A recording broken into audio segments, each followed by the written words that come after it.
श्रीमते रामचंद्राय नमः।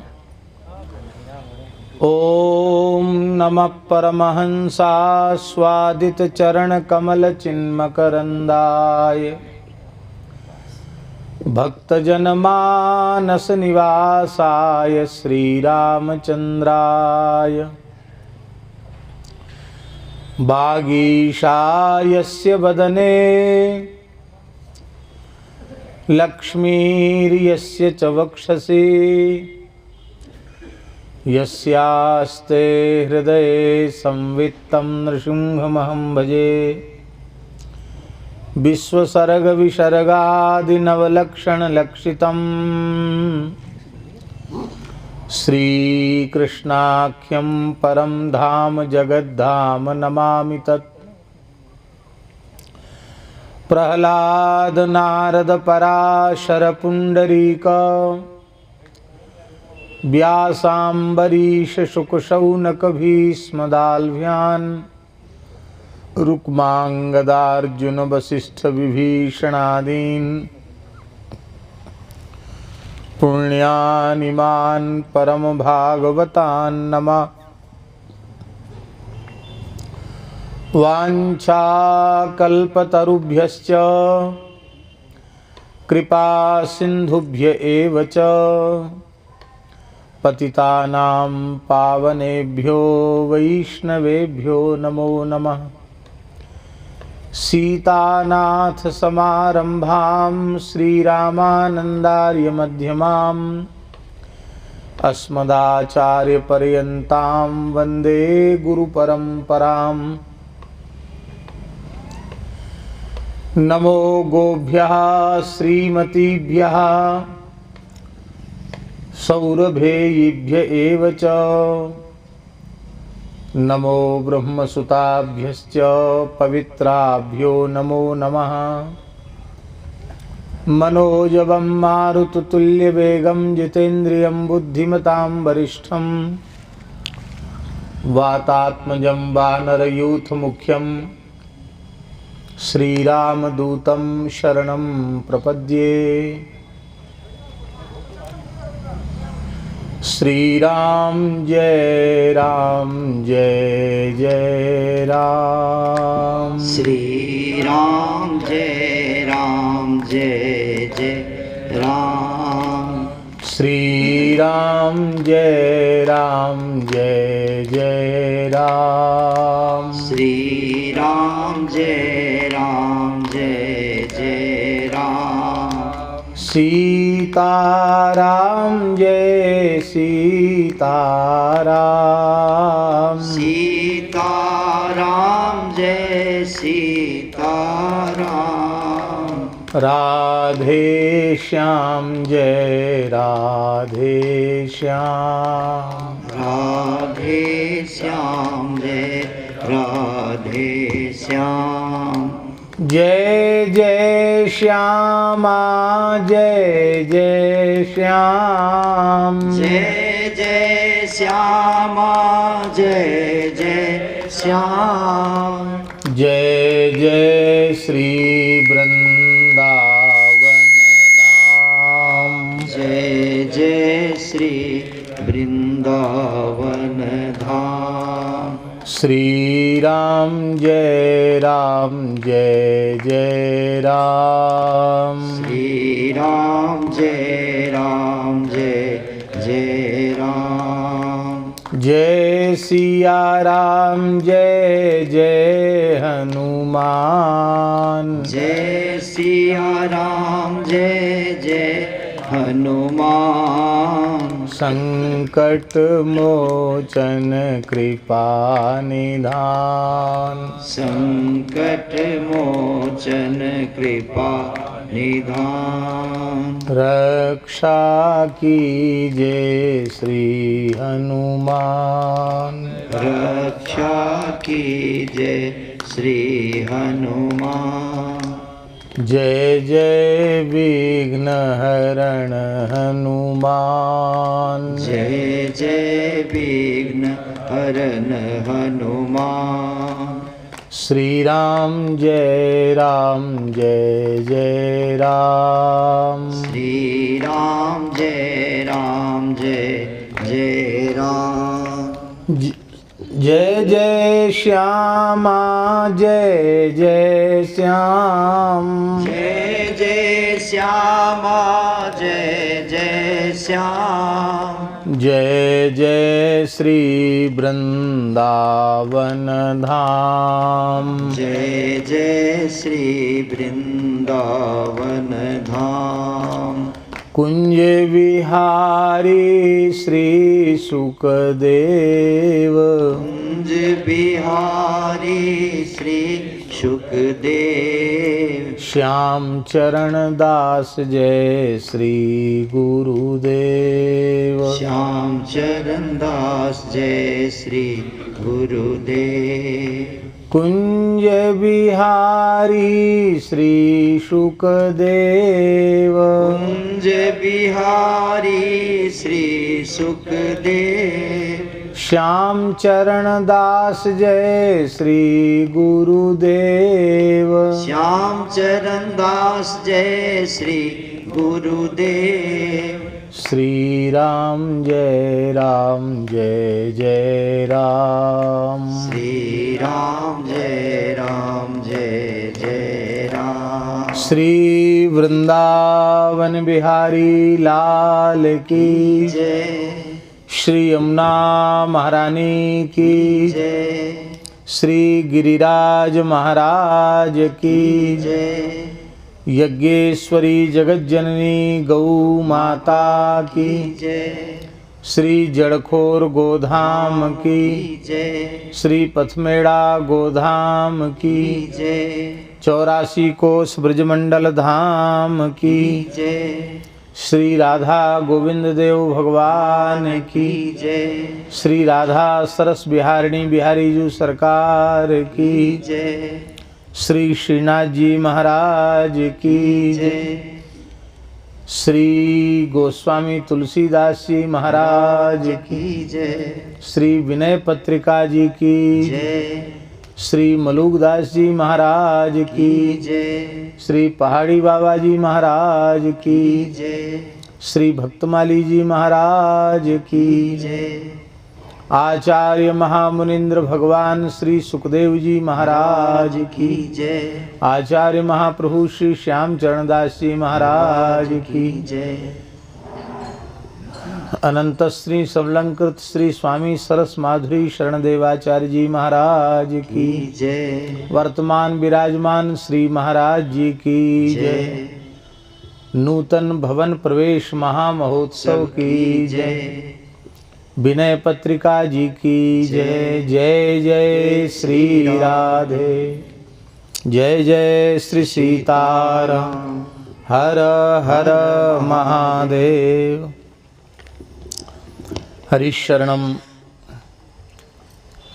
भक्तवांछा कल्पतरु भक्तवत्सल शरणागत वत्सल भगवान श्री सीताराम जी की महती कृपा करुणा से शेखावाटी क्षेत्र में सीकर जिला है ना, ये तो सीकर जनपद के अंतर्गत काछवा गांव में जो श्री सालासर बालाजी के क्षेत्र में ही स्थित है, ऐसे परम पुनीत क्षेत्र में और जहाँ कई बार श्रीमद् भागवत की कथा भक्तमाल की कथा हो चुकी है। 4 बार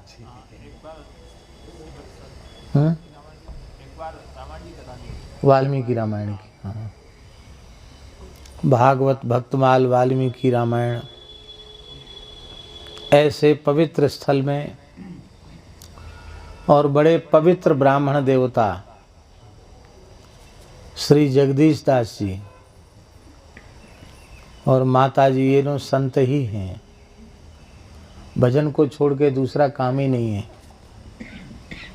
और मैया में तो ऐसा भाव है क्या कहना। और सबसे बढ़िया बात है अपनी कहना दूसरे की सुनने का काम ही नहीं।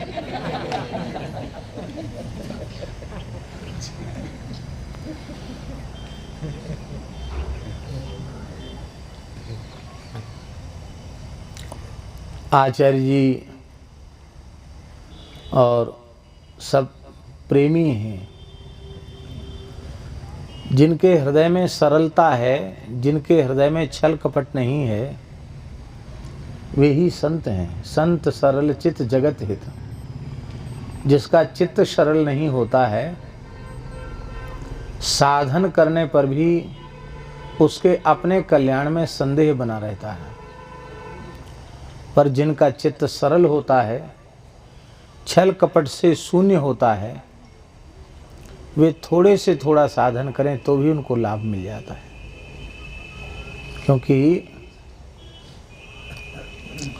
भक्ति जो है ना, सरल स्वभाव न मन कुटिलाई, जथा लाभ संतोष सदाई। स्वभाव में सरलता हो, मन में कुटिलता का भाव न हो, वो भक्ति है। भगवान जैसे रखे उसमें पूर्ण संतुष्टि हो, इसी का नाम भक्ति है। तो हमें तो आप लोगों में ही संत का दर्शन होता है। हमारे में तो वेश का दर्शन है, पर आप लोगों में वेश का दर्शन नहीं है, पर संतत्व का दर्शन है। भगवान की बड़ी कृपा है। यहाँ आने का लाभ यही है कि प्रेमियों के चित्त में प्रसन्नता हो गई। माता जी बहुत प्रसन्न हो गई, बार बार बोल रही थी 5 वर्ष में आया है, 5 वर्ष में हाँ, यहीं रहो। हाँ, तो ठाकुर जी की खूब कृपा है।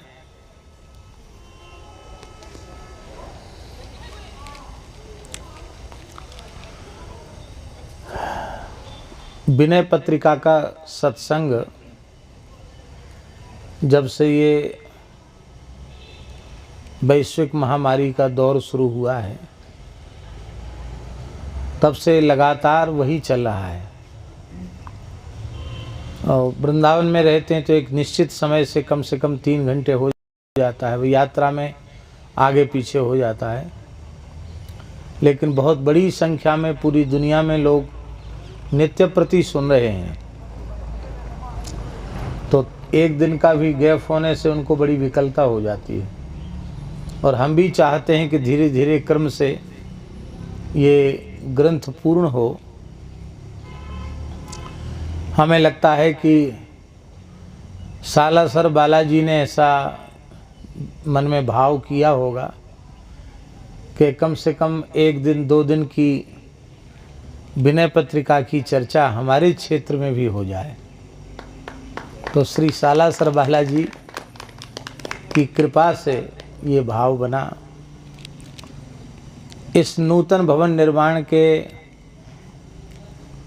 आरंभ से ही यह बात सुनिश्चित थी कि जब यह बन के तैयार होगा तो आप आइए नहीं, आइए तो प्रार्थना हो गई, आना पड़ेगा, आपको आना पड़ेगा।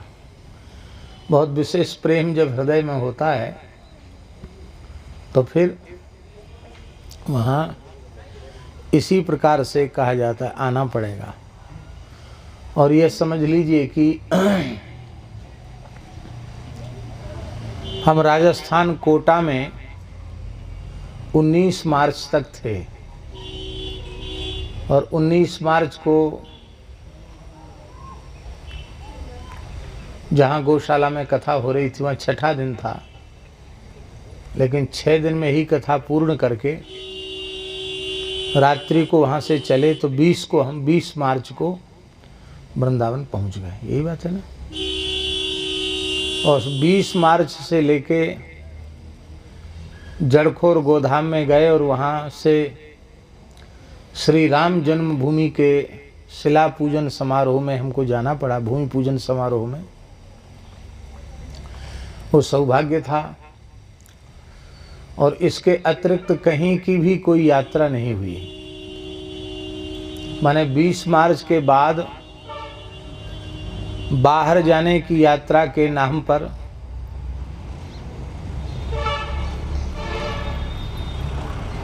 यही एक यात्रा हुई है। पथमेड़ा तो गए थे, तो वहाँ तो पथमेड़ा गो नवरात्रि में पहुँचना ही था।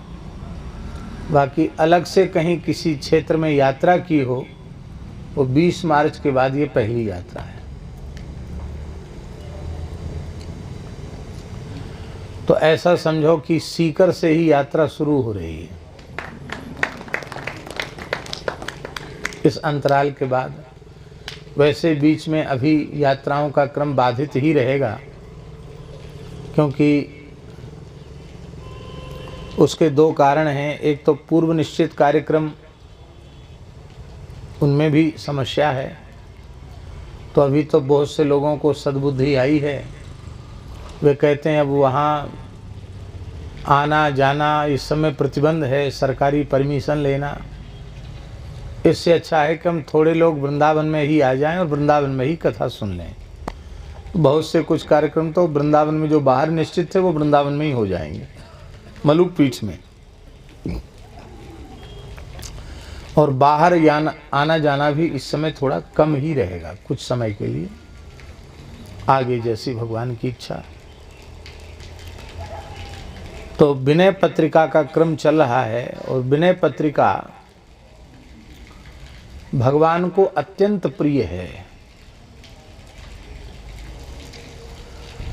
भगवत प्राप्ति का श्रेष्ठ साधन है। साधक हृदय का कोई ऐसा प्रश्न नहीं है जो विनय पत्रिका का आश्रय लेने के बाद अनुत्तरित रह जाए। सारे प्रश्नों का उत्तर मिल जाता है। साधक हृदय को सम्यक और संपूर्ण समाधान प्राप्त हो जाता है। इसलिए यदि हम ये कहें कि भाषा ग्रंथों में जीव के कल्याण के लिए विनय पत्रिका पर्याप्त है, तो इसमें कोई अतिशयोक्ति नहीं है। केवल एक विनय पत्रिका के माध्यम से हर कल्याण के इच्छा रखने वाले जीव को मार्गदर्शन प्राप्त हो सकता है। हम पहले भी कह चुके हैं और पुनः निवेदन कर रहे हैं। गोस्वामी तुलसीदास जी महाराज ने निश्चित यह विचार किया होगा कि कराल कलिकाल आ गया है, समय निरंतर विपरीत से विपरीत होता चला जा रहा है। ऐसी स्थिति में किसी जीव के मन में भगवत प्राप्ति की व्याकुलता उत्पन्न होवे तो वो क्या करे। तो भगवान वेद की आज्ञा तो ये है कि तद विज्ञानार्थम स गुरु मिवाभिगच्छेत् समित पाणी श्रोत्रियम ब्रह्मनिष्ठम। भगवत तत्व के विज्ञान के लिए सद्गुरु की शरण में जाए, समित पाणी होकर के जाए, श्रोत्रिय ब्रह्मनिष्ठ गुरु की शरण में जाए। पर भगवत प्राप्ति कराने वाले सद्गुरु इस युग में दुर्लभ हो जाएंगे।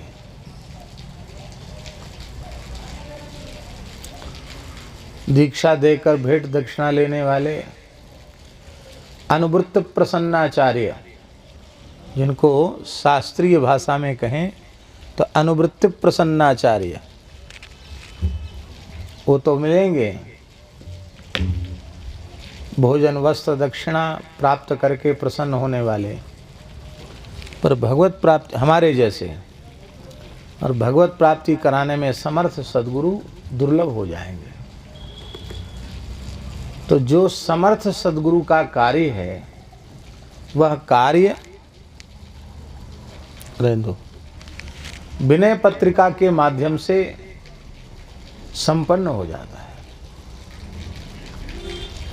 ये इतना उत्कृष्ट ग्रंथ है। हमारी प्रार्थना है कि आप लोग तो अभी सुन रहे हैं, जहाँ तक हो चुका है वहाँ तक का YouTube के माध्यम से सुन जरूर लेना क्रमशः, तो उससे आपको बहुत लाभ मिलेगा, बहुत लाभ मिलेगा। हम कह नहीं सकते कितना लाभ मिलेगा।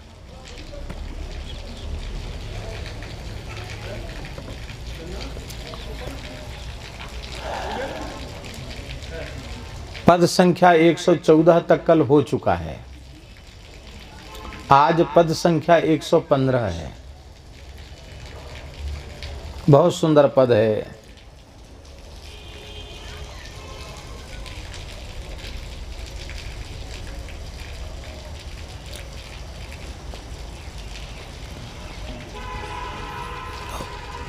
हिंदी के पद हैं, आप चाहें तो सुनकर दोहरा भी सकते हैं। माधव मोह पास क्यों टूटे, माधव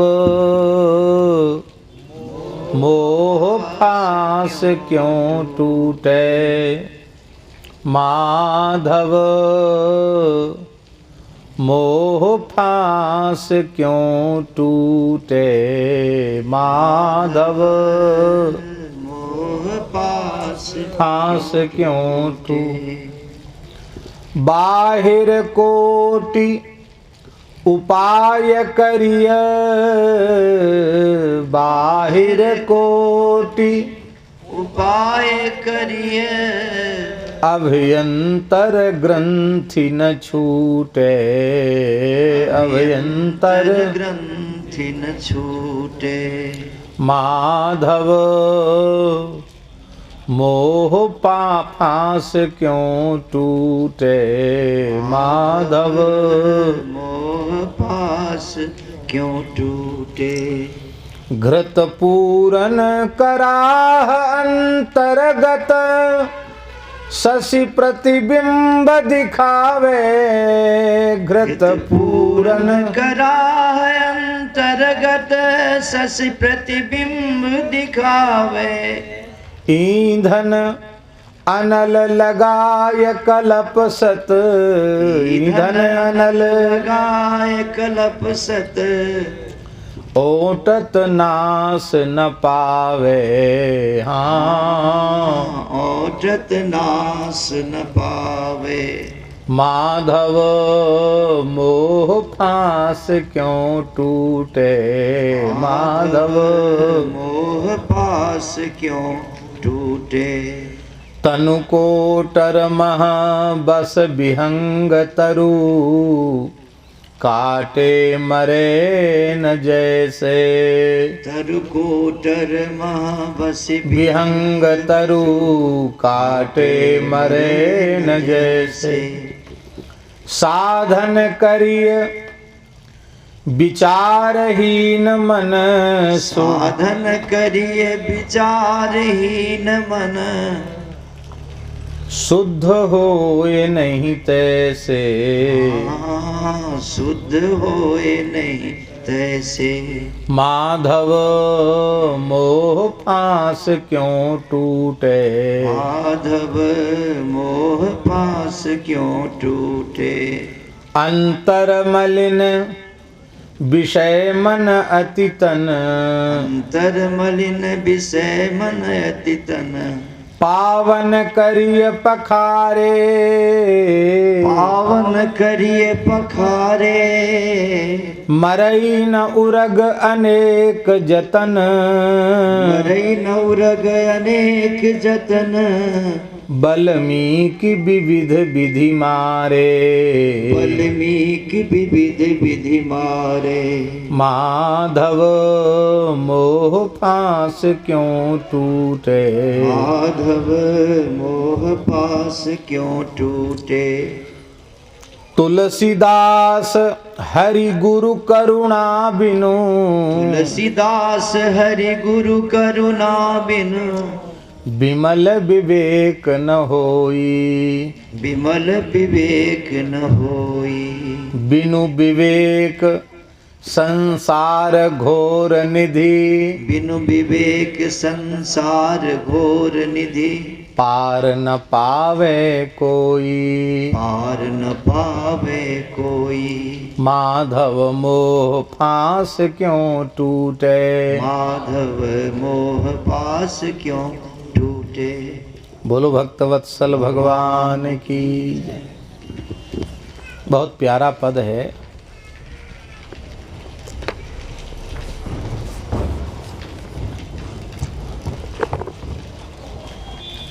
गोस्वामी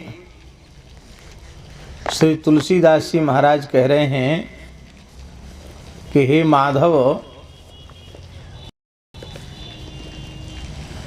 मोह का फांस कैसे टूटे।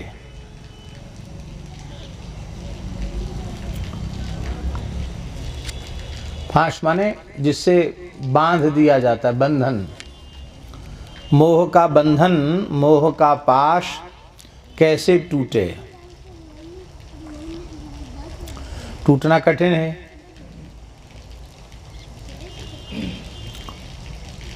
क्योंकि यदि उस मोह के पाश को तोड़ना हमारे बस की बात होती तो हमने उसको तोड़ दिया होता। क्योंकि यह पहला जन्म तो नहीं है, इसके पहले न जाने कितने जन्म हो चुके हैं। और प्रत्येक जन्म में भगवत कृपा से कोई न कोई साधन भी किया होगा, टूटा तो नहीं। ये कैसे टूटे। पिछले पदों में तुलसीदास जी महाराज ने ये स्मरण किया है कि आपकी कृपा से ही मोह की निवृत्ति संभव है। आपकी कृपा के बिना मोह समाप्त होगा, ये संभव नहीं है। आप लोग कहेंगे मोह की निवृत्ति की इतनी आवश्यकता क्यों है। हमारा मोह समाप्त हो, इसकी जरूरत क्यों है, क्या है। तो तुलसीदास जी की पंक्ति है, मोह सकल व्याधिन कर मूला। अविद्या जनित जितनी व्याधियां हैं, सबसे बड़ी व्याधि क्या है। बार बार पैदा होना, बार बार मरना, यही सबसे बड़ी व्याधि है। और इस व्याधि की जड़ है मोह।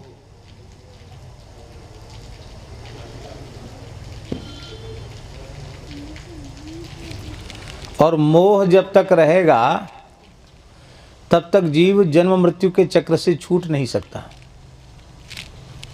जिसमें मोह होगा उसके मोह के कारण फिर पैदा होना पड़ेगा, फिर पैदा। धन में मोह हो जाए तो सर्प बनना पड़ेगा। अलग अलग हैं, किस में मोह हो तो कौन सी योनि में जाना पड़ेगा।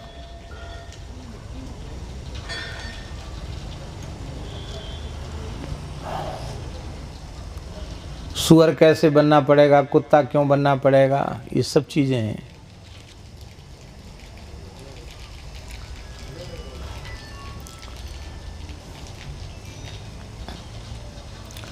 पिछले पद में 102 संख्या वाले पद में गोस्वामी तुलसीदास जी ने कहा है, जो हो चुका है पद, तुलसीदास यह जीव मोह रजू जेहि बांध्यो सोई छोरे।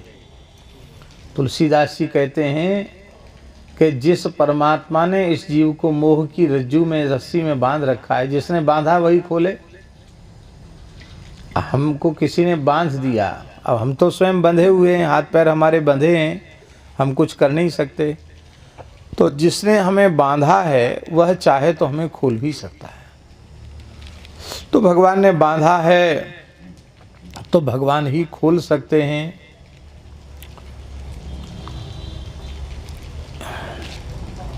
अभी इसके पहले 114वें पद में तुलसीदास जी ने कहा है, तुलसीदास प्रभु मोह श्रृंखला छूटहि तुम्हारे ही छोरे। ये मोह की श्रृंखला जंजीर तुम्हारे छुड़ाने से छूटेगी।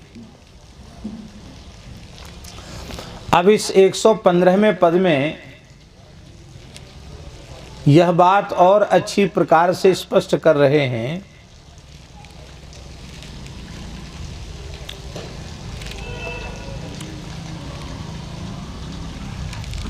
यहाँ जाओ, वहाँ खड़े होने पर कभी कहीं दृष्टि जाती, कभी कहीं दृष्टि जाती। इधर आ जाओ, यहाँ जाओ, हरदेवदास इधर आ जाओ,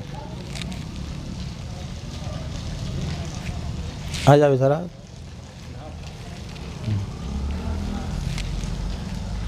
हाँ,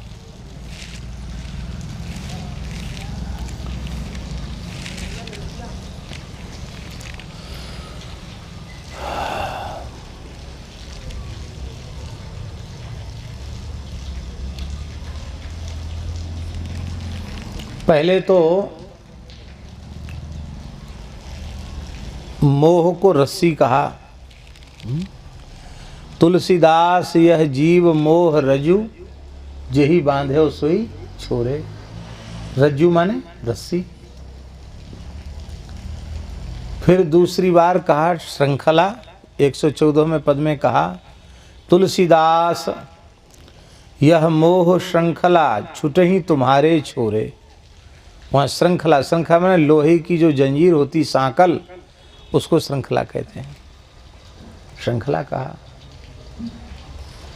पर 115वें पद में इसको न रस्सी कहा, न इसे श्रृंखला कहा, इसे क्या कहा? फांस। फांस।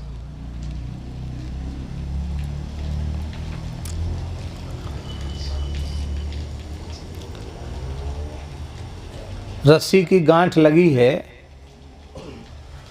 और बांधने वाला चला गया, मान लो नहीं है उपलब्ध, और गांठ खोले खुल नहीं रही है। अब कोई व्यक्ति निकला वहाँ से, मान लो रघुनाथ जी, रघुनाथ जी नाम है ना आपका, तो आवाज़ लगी रघुनाथ जी आओ। क्या? बोले उनको खोल दो, बहुत परेशान है।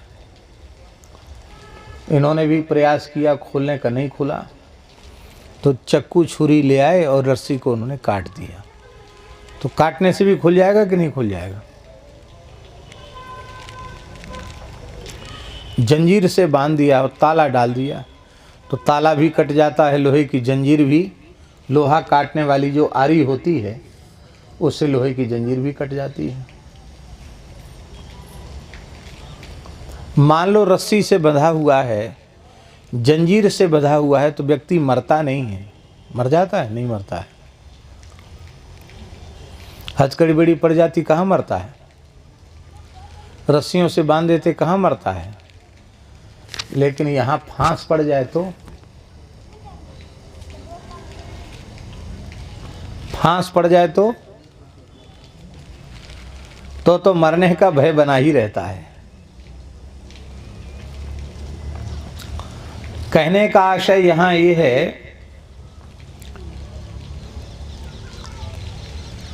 कि यह मोह इतना प्रबल है कि जैसे फांस के फंदा फंसने से व्यक्ति फिर उसकी जान को खतरा है, वो मर ही जाता, वो जीवित नहीं रह सकता। ऐसे ही ये मोह फांस है। ये फंदा जिसके गले में मोह का फंदा पड़ जाता है, वो फिर उससे मुक्त नहीं हो पाता है।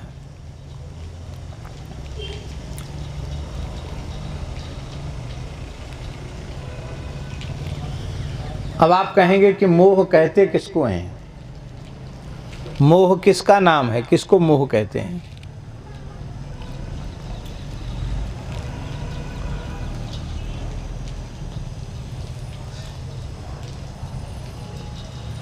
ये शरीर आत्मा नहीं है। शरीर आत्मा नहीं है, क्योंकि शरीर के नष्ट होने से आत्मा नष्ट होता नहीं है। शरीर आत्मा नहीं है।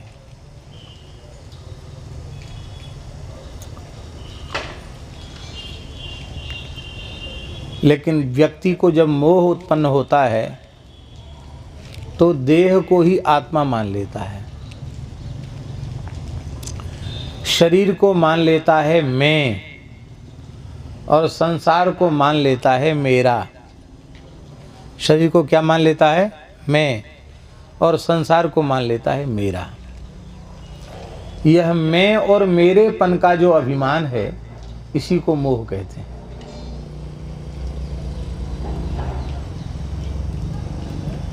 मैं शरीर हूं और शरीर से संबंध रखने वाला संसार मेरा है, इसी का नाम है।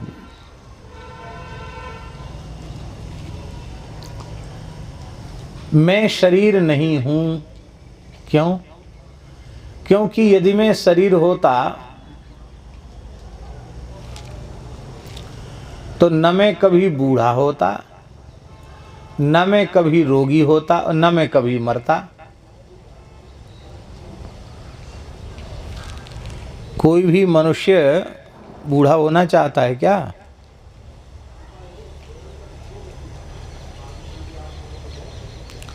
बूढ़ा भी नहीं होना चाहता, रोगी भी नहीं होना चाहता और मरना भी नहीं चाहता। और ये मुकेश का लड़का बैठा है,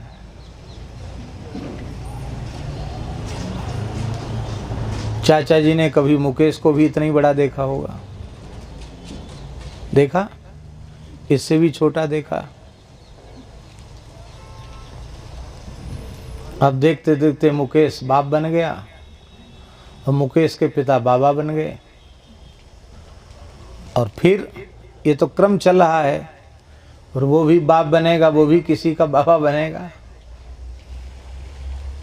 किसी का जोर नहीं है शरीर पर। रोगी भी होना पड़ेगा, बूढ़ा भी होना पड़ेगा और मरना भी पड़ेगा। यदि हम शरीर होते तो न कभी बीमार पड़ते, न कभी बूढ़े होते, न कभी रोगी होते, न मरते। हम शरीर नहीं है। और संसार मेरा होता तो न मेरा है न मेरे लिए है। ये भी बात है, मेरे लिए भी नहीं है, मेरा भी नहीं है और मेरे लिए भी नहीं है।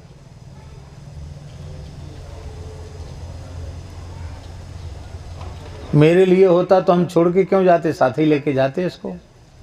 साथ लेके तो कोई ना आया है, ना कोई साथ लेके जाता है। न मेरे लिए है और न मेरा है, और न हम इसके लिए हैं।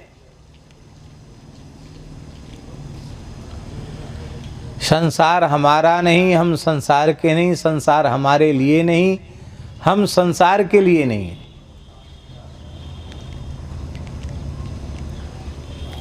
क्योंकि किसी भी परिस्थिति में यदि ये हमारा होता तो हम इसको छोड़ के कहीं जाने वाले नहीं थे।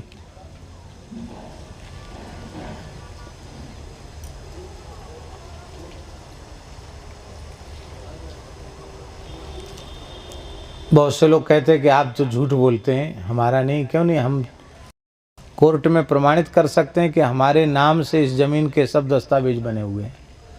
हमने नक्शा पास कराया है, मकान बनाया है, दुकान बनाई है, ये सब मेरा है। कानूनी तौर पर हम दस्तावेजों के माध्यम से प्रमाणित कर सकते हैं कि मेरा है। चलो, आपको प्रमाणित करने की ज़रूरत नहीं है, हमने मान लिया कि आपका है। आपसे पहले ये दस्तावेज किसी न किसी के नाम पर थे कि नहीं थे? उसके भी पहले उसके पूर्व वाले के नाम पर थे कि नहीं थे? वो कहाँ चले गए नाम गाम? जिस पैतृक संपत्ति को हम कहते ये मेरी है, मेरी है, मेरी है, उसके पहले पिताजी, दादाजी, परदादाजी सबके पास थे, सबके नाम के दस्तावेज थे। जमीन मकान सब वहीं को वहीं पड़ा रहेगा। अब उनको जहाँ जाना था वहाँ चले गए। ये हमारे लिए नहीं।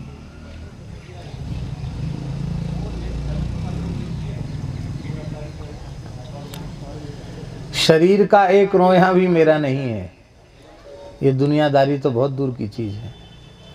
एक रोए के मालिक हम होते तो कह देते खबरदार, पकना नहीं, झड़ना नहीं। एक बाल पर हमारा शासन नहीं चलता है, हमारा कुछ नहीं है। जब हमें शरीर नहीं मिला था तब भी हम भगवान के थे। जब हमारा शरीर नहीं रह जाएगा तब भी हम भगवान के ही रहेंगे।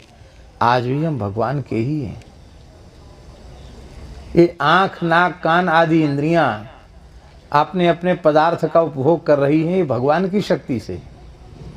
और भगवान की वह चेतन शक्ति आत्मा जब इस शरीर से बाहर हो जाती है तो शरीर ज्यों का त्यों पड़ा रहता। लोग उसको मुर्दा कहते। फिर ना आँख देख सकती, न कान सुन सकते, न नाक श्वास ले सकती, न जिह्वा बोल सकती, कुछ नहीं, कोई क्रिया नहीं, मुर्दा हो गया, मृतक हो गया। तो आज भी हमारे सारे कार्य भगवत संबंध से ही चल रहे हैं। शाश्वत सनातन संबंध भगवान का ही संबंध है। पर जिन भगवान से सदा सर्वदा से जीव का संबंध था, है और रहेगा, उस भगवत संबंध की तो विस्मृति हो गई है। और जो संबंध न पहले था, न आज है, न आगे रहने वाला है, उस संबंध को हमने सच्चा संबंध मान लिया। यही हमारी समस्या का मूल है। आचार्य जी अंश में अंशी के गुण होते हैं।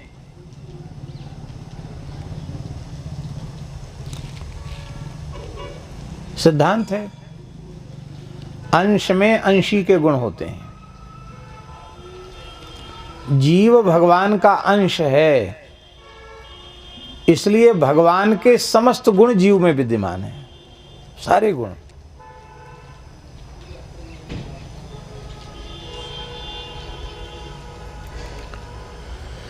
जीव भगवान का अंश है, इसलिए भगवान के सारे गुण जीव में विद्यमान है। भगवान अविनाशी हैं, तो भगवान का अंशभूत जीव भी अविनाशी है।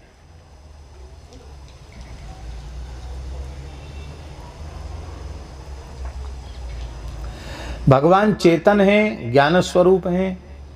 चेतन भगवान का अंश होने के कारण जीव भी ज्ञान स्वरूप ही है,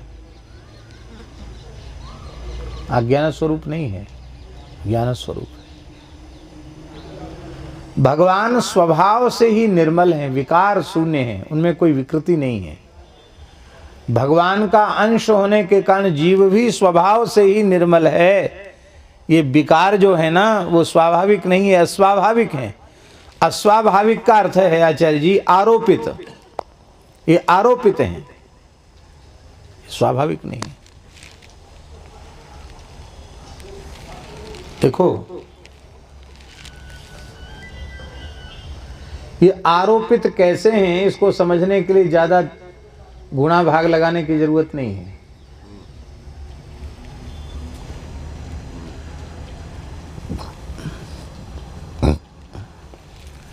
दुनिया के किसी भी व्यक्ति को आप देखें, अनुभव करें, पूछें, तो वह सदा सर्वदा अस्वाभाविक स्थिति में नहीं रह सकता। रह सकता है? जैसे मान लो आप गुस्सा करो, क्रोध करो, तो आप पूरे जीवन भर क्रोध में रह सकते हैं क्या? रह सकते हैं? चाहे जितना भयंकर क्रोध करने वाले लोग हों, थोड़ी देर में उनका गुस्सा ठंडा पड़ता ही है। कहां तक गुस्सा रहेंगे? कुछ ना कुछ ठंडा पड़ेगा गुस्सा। जैसा उस समय था उस उतना तो नहीं रहेगा, उसका जोर धीरे धीरे कम होता चला जाए, होते होते खत्म हो जाएगा। फिर कभी कभार जिस पर क्रोध है वो सामने पड़ेगा तो थोड़ा मन इधर उधर होगा, और सामने ही रहने लग जाए तो गुस्सा करना भी बंद हो जाए। कहाँ तक गुस्सा करेगा आदमी? अरे भैया अब तो इसी के साथ गुजारा करना, कहाँ तक इसको नाक मुंह से कोड़ें, या जाने दो। व्यक्ति हमेशा क्रोध के आवेग में नहीं रह सकता, काम के आवेग में भी हमेशा नहीं रह सकता।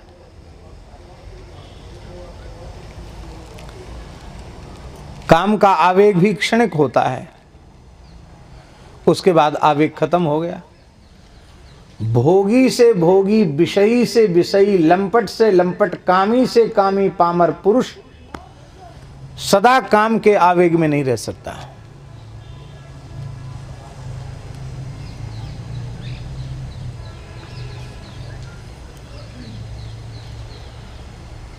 अरे सदा की बात छोड़ दो, 24 घंटे भी काम के आवेग में कोई नहीं रह सकता।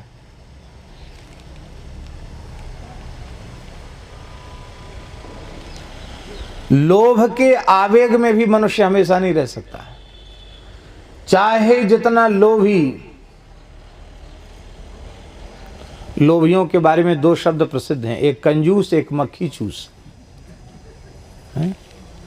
कंजूस और मक्खी चूस। तो हमने सुना है कि दो भाई थे, उत्तम प्रकृति के लोभी थे, श्रेष्ठ प्रकृति के लोभी थे। तो दोनों के कान में थोड़ा सा दर्द हुआ। दर्द हुआ तो वो पैसा खर्च हो जाएंगे, वैद्य के पास जाएंगे, दवाई देगा, पैसा मांगेगा, तो बेचारे धन खर्च ना हो जाए इसके लिए वो लोगों के सलाह देने पर भी तड़फते रहे, पर वैद्य के यहाँ नहीं गए। तब किसी ने कहा कि चलो कोई बात नहीं, वैद्य जी के पास आप नहीं जाना चाहते हैं, सरसों का तेल नेक सा गरम करो गुनगुना, और कान में 2-2 बूंद डाल दो, क्योंकि सरसों का तेल भी कान में डालने से बीमारी। अब आजकल तो कान के डॉक्टर मना करते हैं कि कान में कुछ मत डालो, पर पहले तो गांव देहात में यही इलाज था। इलाज ही नहीं था, ऊंचा सुनने वाले को लोग कहते थे, कान में तेल नहीं डालते हो क्या? कान में 2 बूंद कड़वा तेल डाल लिया करो, करते हो, सुनते नहीं हो।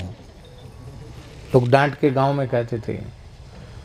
तो सप्ताह में 1 दिन 2 दिन तो लोग प्रायः स्वस्थ लोग भी अपने कान में 1-2 बूंद तेल डालते थे।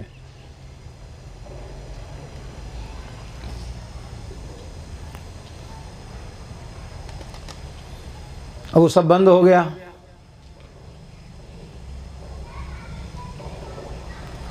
तो कान में तेल डालने की बात कही तो दोनों भाइयों ने कहा कि भाई तकलीफ तो है ही है और 2 पैसा खर्च करना नहीं है।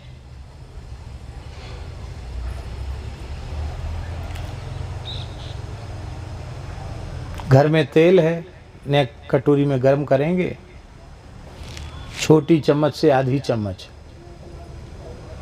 ने गुनगुना करेंगे और 2-2 बूंद डाल लेंगे कान में, बीमारी ठीक हो जाएगी।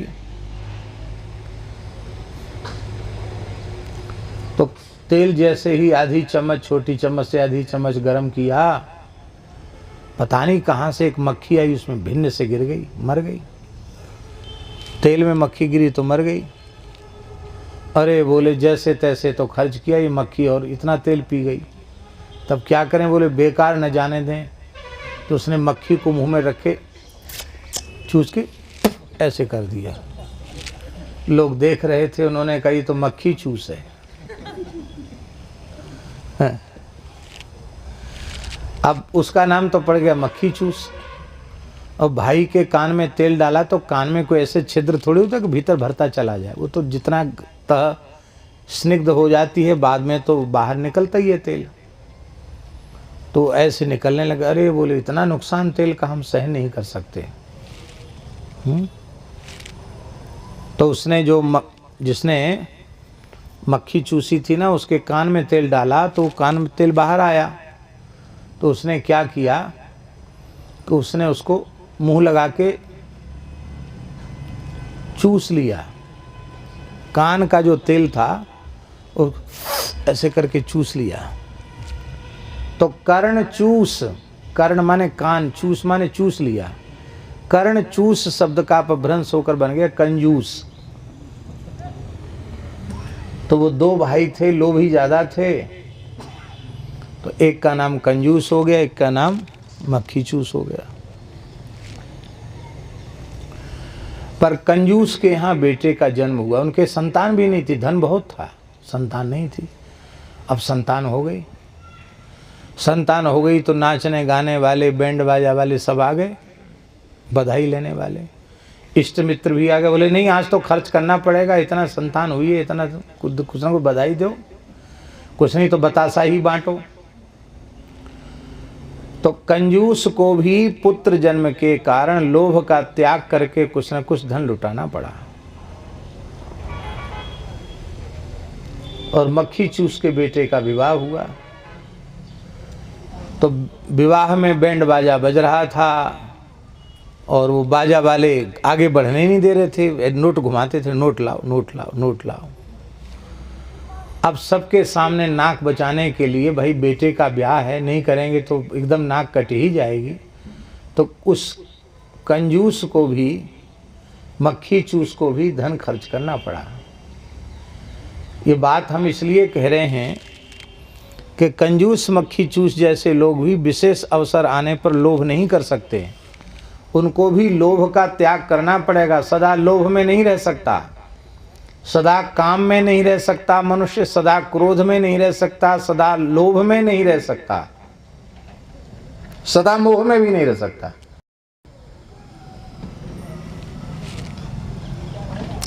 पुत्र के प्रति कितना मोह होता है,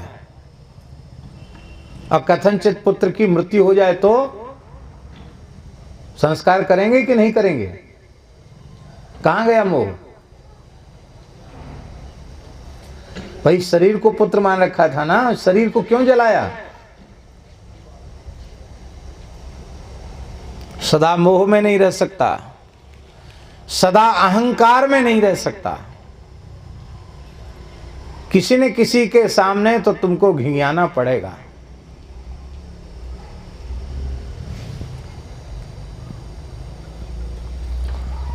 ट्रेन में एक सज्जन बहुत लंबी चौड़ी हाँक रहे थे। यों और त्यों। महाराज जी भी थे हमारे और हम लोग भी साथ में थे। तो हम लोगों का तो रिजर्वेशन था, वो रिजर्वेशन के डिब्बा में महानुभावों से, महाराज तो बहुत सरल थे हमारे, महाराज जी ने कहा हाँ खड़े हैं, बैठने की जगह थे, तो बैठ गए तो लंबी चौड़ी हाँकने लगे। इसी बीच में टीटी आ गया।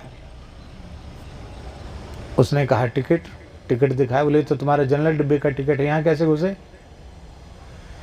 तुम्हारा सामान्य टिकट है, इस रिजर्वेशन वाले कोच में कैसे घुसे?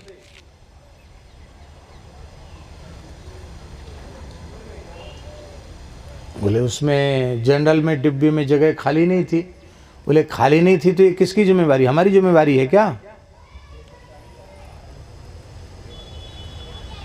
इसमें बैठने का तुम्हारा अधिकार नहीं है। हमको ज़्यादा समय नहीं, रसीद बनेगी, वो होता ना जुर्माने की, क्या कहते हैं, फाइन लगेगा, पेनाल्टी की। सो यह व्यक्ति तत्काल महाराज उस टीटी के पैर में सिर रख दिया उसने तुरंत। इतना लंबी चौड़ी हाँकने वाला घिंघियाने लग गया। बोले मैं बहुत परेशान हूँ, मेरे पास पैसा नहीं है। लेकिन वो टीटी भी भगवान जाने कैसे हृदय का था, उसने तो रसीद बना ही दी, कहीं चलो जेल की हवा खाओ। महाराज जी ने कहा देखो कितने अभिमान में भरकर बातें कर रहा था, लेकिन एक टीटी ने इसका अभिमान चूर कर दिया। अब इसको दैन्य प्रकट हो गया इसमें। तो सदा सर्वदा कोई अहंकार में भी नहीं रह सकता। रह सकता है क्या? क्योंकि जीव की ये अस्वाभाविक स्थितियां हैं। पर सदा सर्वदा अक्रोध रह सकता है, सदा सर्वदा निर्लोभ रह सकता है, सदा सर्वदा अकाम रह सकता है, सदा सर्वदा अक्रोध रह सकता है, सदा सर्वदा शांत रह सकता है, क्योंकि यह उसकी स्वाभाविक अवस्थाएं हैं। तो ये जो विकार युक्त जो अवस्थाएं हैं ये आरोपित हैं, ये स्वाभाविक नहीं है। इसलिए इनमें मनुष्य सदा सर्वदा जी नहीं सकता, पर इसमें सदा सर्वदा रह सकता। तो जीव जो है आचार्य जी जन्म से ही विकार रहित है, उसमें कोई विकार नहीं है, निर्बल निर्विकार भगवान के जैसा ही है। लेकिन ये विकार आरोपित है, और जो चीज आरोपित होती है वो हटाई जा सकती है। ये चद्दर है, रहने दो, जरूरत नहीं। मान लो ये गमछा है, ये हमारे शरीर पर आरोपित है, तो इस गमछे को हम हटा सकते हैं कि नहीं हटा सकते? हमारे ऊपर आरोपित है तो हम हटा सकते हैं। हम चाहें तो इसको गले से उतार के भंडारी जी को दे सकते हैं, भंडारी जी जिसको चाहें उसको दे सकते हैं।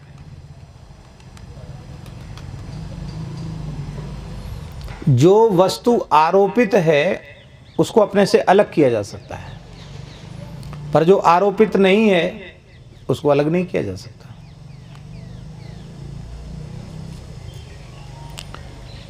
आरोपित क्या नहीं है? सत्य, क्षमा, दया, धर्म, निर्लोभता, अकामता, ये सब शाश्वत हैं, सनातन हैं, नित्य हैं।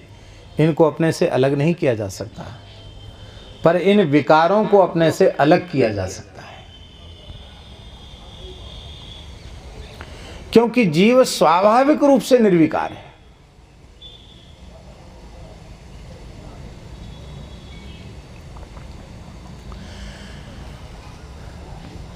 भगवान सुख निधान करुणा आयतन, सुख निधान है, करुणा के आयतन है भगवान, सुख सिंधु हैं भगवान, सुख सागर हैं भगवान। सो आनंद सिंधु सुख राशि, सी करते त्रैलोक सुपासी। भगवान आनंद सिंधु हैं। आनंद सिंधु भगवान के आनंद के बिंदु का 100वां भाग एक सीकर, उससे तीनों लोकों में आनंद बटा है। जीव आनंद स्वरूप ही है, उसको न पहले कभी दुख हुआ न आगे कभी दुख हो सकता है, पर फिर भी दुखी है।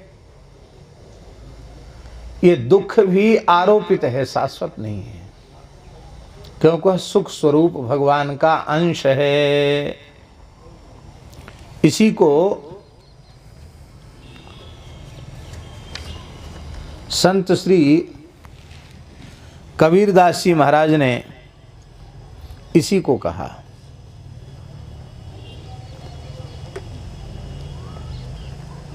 बहुत प्यारा भाव है कबीरदास जी का, कहीं देते हैं।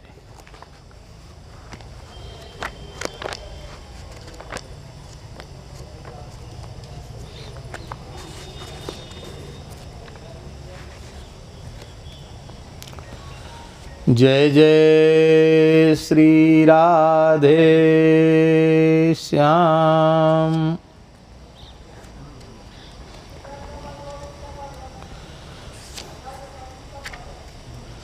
श्री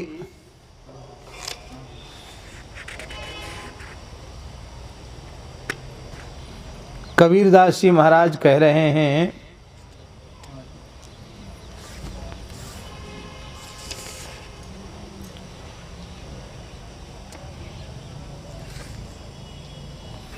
धोबिया जल बिच मरत प्यासा, जल में ठाड़ पिए नहीं मूरख, अच्छा जल है खासा। धोबिया जल बिच मरत प्यासा, अपने घर के मर्म न जाने, करे धुबियन की आशा। छिन में धुबिया रोवे धोवे, छिन में होए उदासा। आपे बंधे कर्म की रस्सी, आपन घर के फांसा। धुबिया जल बिच मरत प्यासा, सच्चा साबुन ले ही न मूरख, है संतन के पासा। दाग पुराना छूटत नाही, धोवत 12 मासा। धुबिया जल बिच मरत प्यासा, एक राति को जोरी लगावे, छोड़ दिए भरे मासा।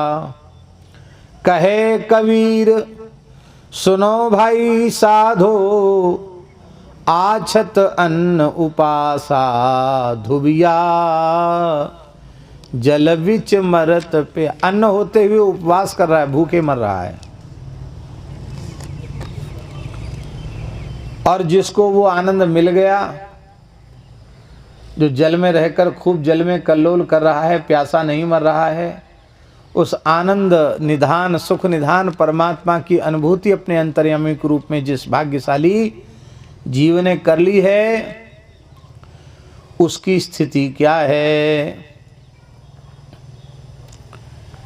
हमन है इश्क मस्ताना, कबीरदास जी का पद है। हमन है इश्क मस्ताना, हमन को होशियारी क्या।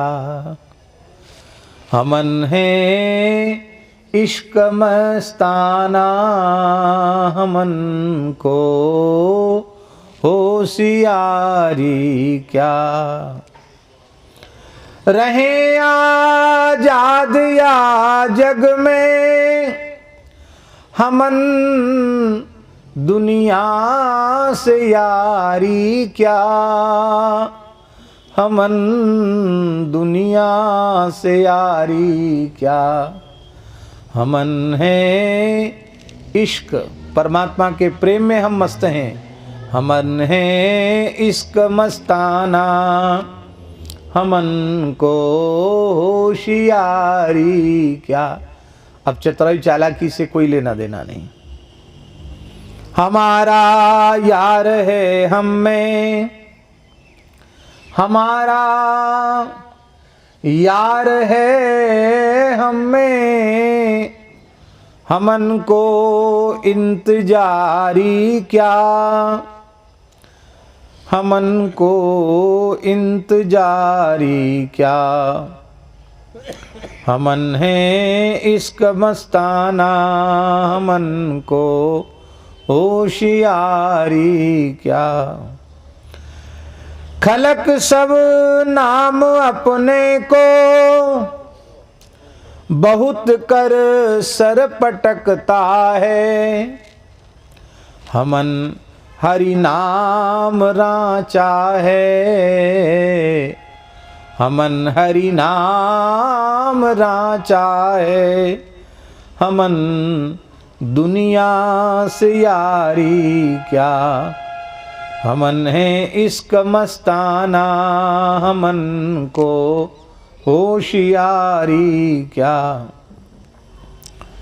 अब तो स्थिति ये हो गई है कि न पल बिछुड़े पिया हमसे, न पल बिछुड़े पिया हमसे, न हम बिछुड़े प्यारे से। न पल बिछुड़े पिया हमसे, न हम बिछुड़े प्यारे से। उन्हीं से नेह लागा है, हमन को बेकरारी क्या। कबीरा इश्क का माता, माता माने मत वाला, प्रेम में मत वाला है। कबीरा इश्क का माता, दुई को दूर कर दिल से। जो चलना राह नाजुक है, जो चलना राह नाजुक है। हमन सर बोझ भारी क्या। हमन सिर बोझ भारी क्या। हमन है इश्क मस्ताना, हमन को होशियारी क्या। हाँ, तो आप देखिए, अंश में अंशी के गुण होते हैं, तो उन गुणों की अनुभूति हमें होनी चाहिए। क्यों नहीं हो पा रही है? ईश्वर अंश जीव अविनाशी, चेतन अमल सहज सुख राशि। सो माया बस भयो गुसाई, बंध्यो कीर मरकट की नाई। अविनाशी का अंश होने के बाद भी हम जन्म मृत्यु रूप विनाश के चक्र में पड़े हैं।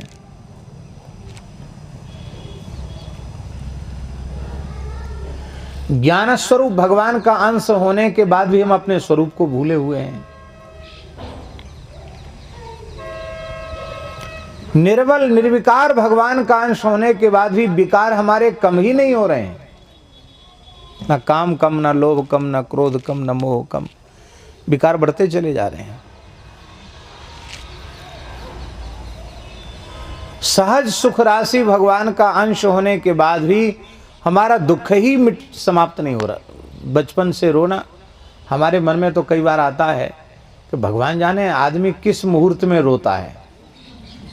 पैदा होकर चाहे बालक हो या बालिका, वो किस मुहूर्त में रोते हैं। वो ऐसा विचित्र मुहूर्त होता रोने का कि मरते दम तक रोता ही रहता है। जब देखो तब रोना,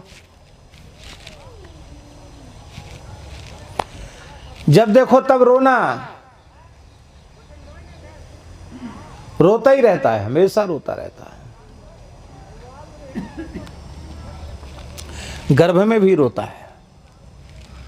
आदौ कर्म प्रसंगात कलेत कलुषम मातृकुक्षौ स्थितम माम बिणमूत्रा मेध्य मध्ये क्वथित नितराम जाठरो जात वेदाः यद्यद्वै तत्र दुःखम व्यथित नितराम शक्यते केन वक्तुम क्षन्तव्यो मे पराधः शिव शिव शिवो श्री महादेव शंभो। आदि शंकराचार्य जी ने कहा। गर्भ में भी रोता है, गर्भ के बाहर आकर भी रोता है। और जब तक बोलना नहीं जानता, शरीर से कुछ करना नहीं जानता, तब तक उसको मच्छर काटे, मक्खी काटे, ततैया बर्रैया काट जाए, क्या कर सकता है? रो ही सकता है। बालक को लगी है भूख और मैया तो बेचारी समझती तो है नहीं, बालक बोल के तो बता नहीं सकता। मैया सोचती है कि अरे कहीं अपच न हो गई हो दूध की, पेट में दर्द हो रहा है इसके, तो थोड़ा पेट सूंट दें, इसका मालिश कर दे पेट। उसको भूखे मारे रो रहा बेचारा, उसको पेट और सूंट दिया बेचारे का। और बच्चे को हो गया अफरा, ज़्यादा दूध पी लिया उसने, अब उसकी तबीयत खराब है, पेट में दर्द हो रहा, रो रहा है। मैया सोचती कि भूखा है इसलिए रो रहा, ज़बरदस्ती दूध पिलाती है चुप करने के लिए, तो बच्चे उल्टी करने लग जाते हैं, उसमें भी रोना।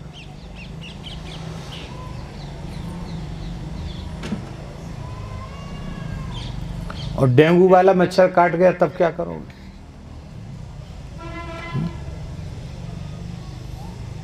बच्चा कुछ नहीं कर सकता, मच्छर को भगा भी नहीं सकता। फिर थोड़ा और बड़ा हुआ तब खेल खिलौनों के लिए रोने लग गया। अमुक के पास खिलौना, हमारे पास वैसा नहीं, लाओ वैसे ही लाओ।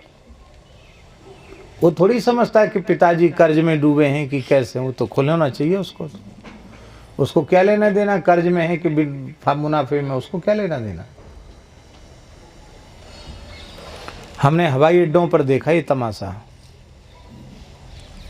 सामान जब तक आता तब तक ये लोग सामान लेने में लगे, हम बैठे कुर्सी पे देखे तमाशा। वो हवाई अड्डों में दुकान होती है वो खिलौनों वाली, और जैसे बच्चे को लेके कोई परिवार निकलता है तो तुरंत वो उड़ने वाला खिलौना, बोलने वाला, चिक चिक करने वाला खिलौना, ये सब बच्चा स्वाभाविक है उधर और आकृष्ट होता है। वहाँ बहुत महंगे महंगे सामान मिलते हैं, एक साधारण पेन भी वहाँ कई गुनी कीमत का हो जाता है हवाई अड्डे के भीतर। और हमने देखा कि बच्चा मूड पटकने लग गया और अंत में उस दुकानदार ने करे बच्चे की इतनी, हम तो 1 आध रुपया कम कर देंगे, ले जाओ। अब कितने तो बच्चे को दे देते हैं, तो फिर अब हवाई जहाज में यात्रा कर रहा, कुछ तो अपनी लाज शर्म बचानी है, वो पैसा दे देता है। तो खेल खिलौनों के लिए रोया, खिलौना देखकर बच्चा प्रसन्न हुआ, तब तक जब पीछे पड़ा रहता खिलौना की, जब तक उसको तोड़ फोड़ न दे। उसको जब ख़त्म कर देगा, फूट जाएगा, गिर जाएगा, या कोई बच्चा छीना झपटी में फूट जाएगा, फिर रोएगा। अब तो खेल वाले स्कूल बन गए हैं। जहाँ जिस गांव में हम पैदा हुए थे उस गांव में हमने देखा, बचपन की बात बता रहे हैं, 15-16 साल के लड़के उनको कक्षा 1 में भर्ती किया जाता था। कक्षा 1 में 15-16 साल के लड़के। और जब सरकारी स्कूल में जाते थे, वो 15-16 साल का लड़का, अहीरों के लड़के, भैंस चराने वाले, उनको ज़बरदस्ती स्कूल भेजने का काम होता, दांतों से काट लेता, खून खच्चर कर देता भेजने वाले का। लेकिन हमने आंखों से देखी बात बता रहे हैं, पांव पकड़े, हाथ पकड़े, जैसे मुर्दा को ले जाए, ऐसे झुला के वो चिल्ला रहा है, छपट रहा है, उसको ले जाते। और वहाँ जाके बाप कहता मास्टर से, मास्टर साहब हाड़ हाड़ हम आए और सब तुम आओ। मतलब इतनी पिटाई करना है इसकी कि हड्डी हड्डी हमारे तक बच के आ जाए। अब इसको सुधारना है आपको। अब तो मास्टरों का पीटना मारना बंद हो गया, नहीं तो पहले मास्टर भी पिटाई करते थे। वहाँ भी रोना, मित्रों में झगड़ा हुआ तो रोना। और इतने पढ़ लिखने के बाद भी और अच्छे नंबर नहीं आए, कंपटीशन में आगे नहीं बढ़ पाए तो रोना। और फिर पढ़ लिख गए, अच्छी नौकरी नहीं मिली तो रोना। फिर सोचते कि अब नौकरी भी अच्छी मिल गई है पर रोना बंद नहीं हो रहा, शायद अच्छा जीवन साथी मिल जाए तो रोना बंद हो जाए। तो ब्याह के बाद तो और जीवन भर रोना। बेटे के लिए रोना, पोते के लिए रोना, पुत्र पुत्र वधू इनके दुर्व्यवहार पर रोना, पौत्रों के दुर्व्यवहार पर रोना। रोना ही रोना है। और अब तो भगवान ने कहा जो न रोए सो कोरोना। कोरोना माने कौन ऐसा है जो रोए नहीं? ठाकुर जी रो गए महाराज। आज बड़े भैया जी बोल रहे थे कि गोविंद देव जी एकदम उदास क्यों, भक्तों का दर्शन ही नहीं हो रहा है। ठाकुर जी भी कमजोर हो गए। इस हाउ बिलाऊ जैसी बीमारी ने सबको रुला दिया। रो नहीं रोना है।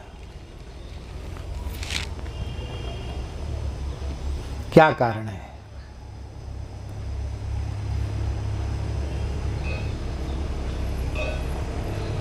देखो,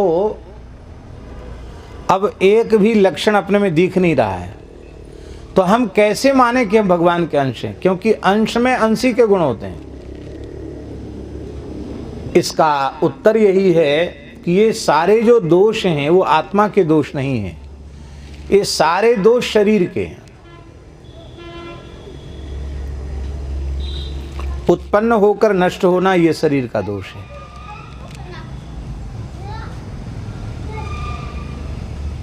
अज्ञान रूप जड़ होना ये शरीर का संसार का दोष है।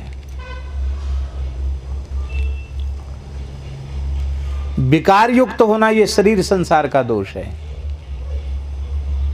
दुख रूप होना ये शरीर संसार का दोष है। तो शरीर को तो हमने मान लिया मैं, और शरीर से संबद्ध स्त्री पुत्र आदि घर मकान दुकान आदि को मान लिया मेरा। इसी का नाम है मोह। और इसी को तुलसीदास जी ने कहा, मोह सकल व्याधिन कर मूला। सारी व्याधियों की जड़ का नाम मोह है। अध्यात्म की यात्रा कहाँ से शुरू होती है? अध्यात्म ने आत्मनि अधि इति अध्यात्मम। भगवान की ओर, अपने आत्मा की ओर, परमात्मा की ओर, भगवान की ओर यात्रा कहाँ से शुरू होती है? सबसे पहले तो हम लोग यह विचार करें कि ईमानदारी से क्या अभी हम भगवान की ओर चले हैं कि नहीं चले हैं, कि खाली नाटक कर रहे हैं। हम भगवान की ओर चले हैं कि नहीं चले हैं, इसका विचार करना चाहिए। चाहे जितनी उम्र हो गई हो, उम्र से कोई लेना देना नहीं। और कितना समय आप जब तप आदि साधन करते, इससे भी बहुत कुछ लेना देना नहीं है।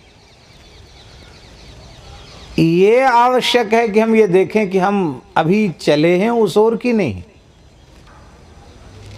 तो अध्यात्म की यात्रा का शुभारंभ कहाँ से है? निर्माण मोहा जित संग दोषा, निर्माण मोहा जित संग दोषा, अध्यात्म नित्या विनिवृत्त कामा, द्वंद्वैर्विमुक्ता सुख दुख संज्ञैर् गच्छन्त्यमूढ़ा पदमव्ययम् तत्। अमूढ़ा तत् अव्ययम पदम गच्छन्ति। अमूढ़ पुरुष अर्थात ज्ञान विज्ञान संपन्न महापुरुष उस अव्यय अक्षर पद को प्राप्त करते हैं।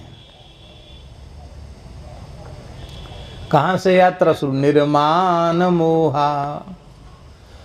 मान माने अभिमान। सर्वथा अहम शून्य। क्या हम सर्वथा अहम शून्य हो पाए हैं? मान रहित हो पाए हैं? नहीं हो पाए। मोह रहित हो पाए हैं? नहीं हो पाए हैं।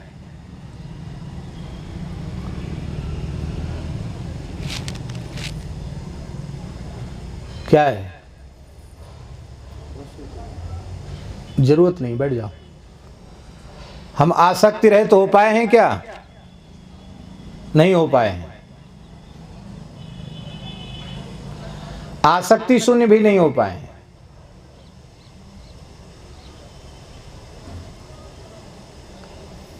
एक टूटी फटी पुरानी झाड़ू में भी हमारी आसक्ति नहीं गई। आसक्ति रहित भी नहीं हो पाए। हमारी कामनाएं भी अभी समाप्त नहीं हुई हैं। बहुत कामनाएं, ये करना, ये करना, वो करना। सुख दुख के झमेले में हम पड़े हुए हैं। कैसे भगवान की ओर बढ़ें? उसकी पहली शर्त है निर्माण मोहा। मान रहित हो जाओ, मोह रहित हो जाओ। यही नहीं हुआ और सब नाटक हो रहा है। ये नहीं हो रहा है।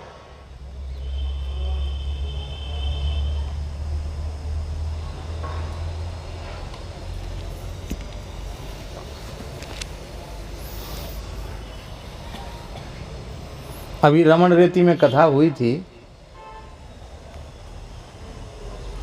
श्री मुरारी बापू जी ने एक बड़ी अच्छी बात कही। उन्होंने कहा कि एक फक्कड़ महात्मा थे, अवधूत कोटि के, बड़े उच्च कोटि के महात्मा थे। ऐसी जंगल में पड़े थे, नंग धड़ंग। राजा ने उनका नाम सुन रखा था कि बड़े ऊंचे महापुरुष हैं। राजा गया। यहाँ कहाँ जंगल में पत्थरों में कांटे कंकड़ में पड़े हो, चलो महल में चलो। महात्मा बोले चलो, जैसी भगवान की इच्छा। वहां चले गए। राजा जैसे नहाते हैं बढ़िया से, ऊटम वगैरह लगा के, उसको कहा ऊटन लगा के नहाओगे? कैसे ही नहा लोगे?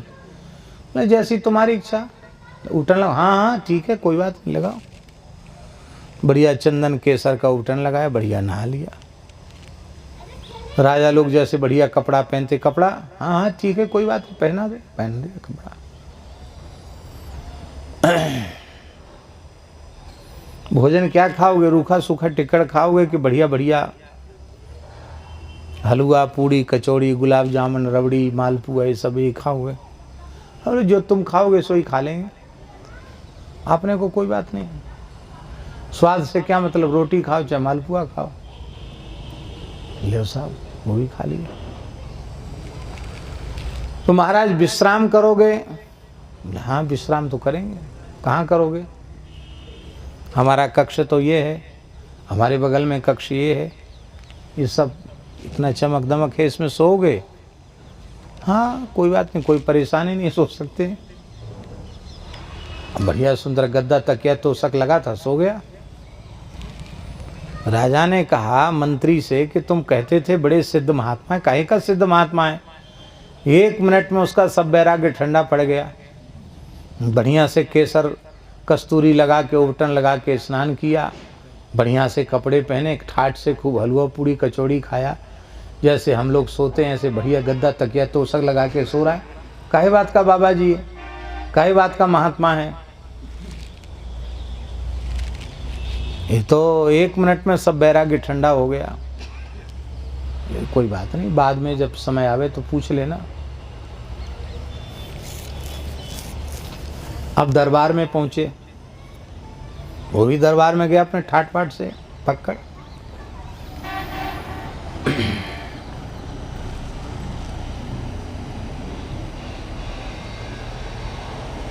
एक सुंदर आसन था, कुर्सी थी, उस पर बिठा दिया, ऐसे सोफा जैसा पड़ा होगा।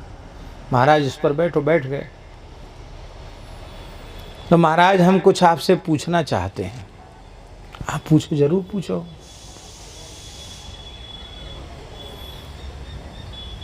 बोले हम में तुम में क्या अंतर है?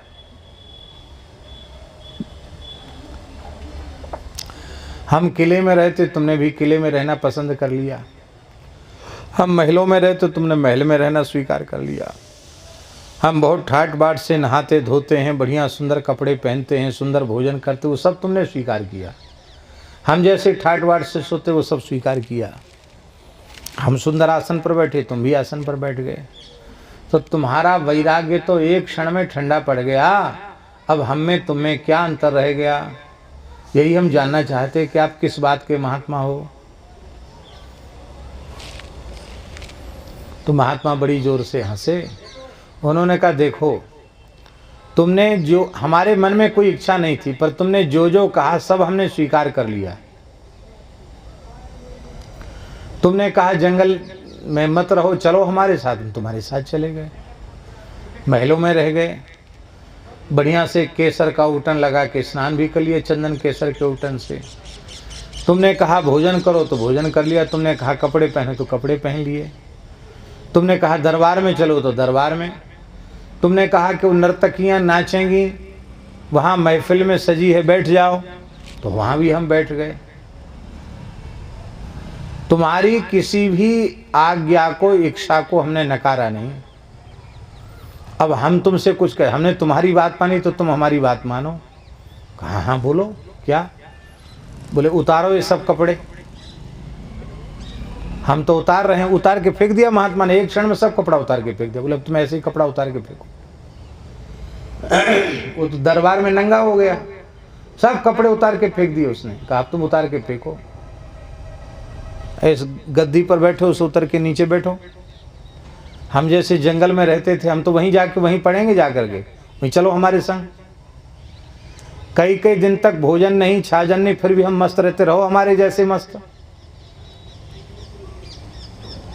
बोले ये तो नहीं संभव है, ये नहीं संभव। यही हमारे में और तुम्हारे में अंतर है कि तुमको लगता है कि हम तुम्हारे जैसे भोगी हैं, लेकिन हमें इसे छोड़ने में एक क्षण लगेगा नहीं, और तुम इसे छोड़ नहीं सकते हो, क्योंकि तुम्हारा मोह, तुम्हारी ममता इन पदार्थों में है, हमारी मोह ममता नहीं है।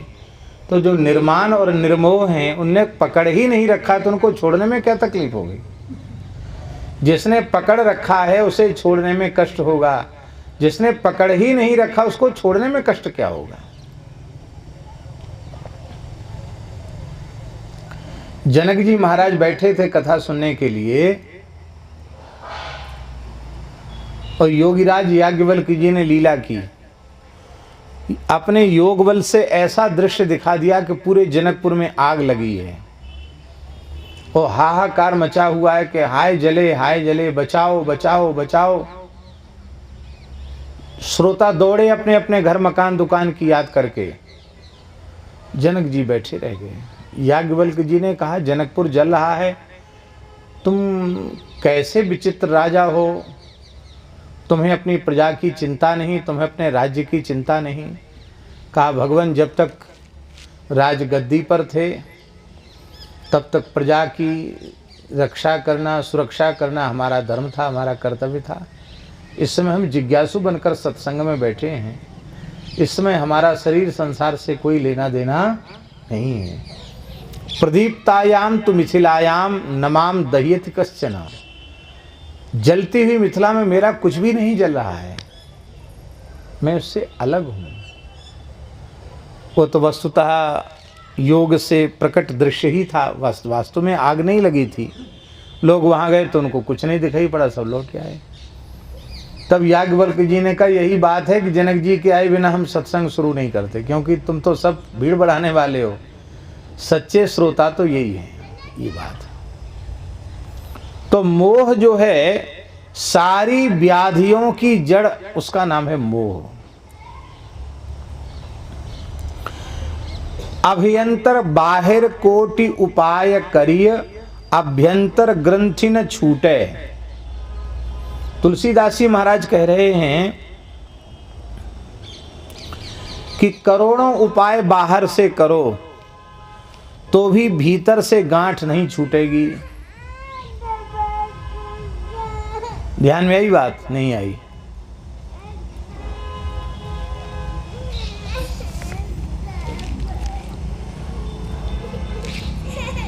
गांठ लगी है भीतर, और बाहर से खोलने का यत्न करो तो कैसे खुलेगी? जहां गांठ है वहां हाथ पहुंच जाए और वहां खोलने का यत्न किया जाए तो खुलेगी?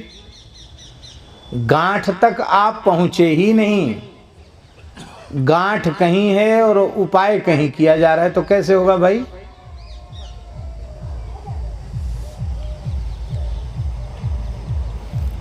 और दूसरा उदाहरण दे देते हैं। आपके जिस अंग में घाव है, रोग है, उस अंग तक औषधि पहुंच जाएगी, मलहम पहुंच जाएगी तो उस घाव में लाभ हो जाएगा।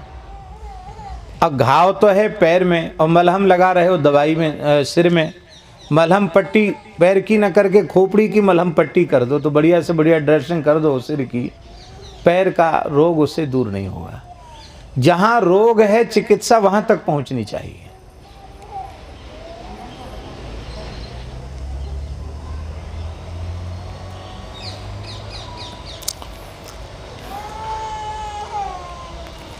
इसी को गोस्वामी जी ने कहा, जड़ चेतन ही ग्रंथि परि गई, जदपि मृषा छूटत कठिनई। और क्या बोले? तब ते जीव भयउ संसारी, छूट न ग्रंथि न होय सुखारी। श्रुति पुराण बहु कहु उपाई, छूट न अधिक अधिक अरुझाई। और ज्यादा उलझती चली जाती है। कारण क्या है नहीं छूटता है? जीव हृदय तम मोह विशेषी, ग्रंथ झूठ किम पर ये न देखी। मोह के कारण ग्रंथि नहीं छूटती है। इसलिए योग यज्ञ दान पूजा तप आदि से ये गांठ नहीं छूटती है और अधिक उलझती चली जाती है।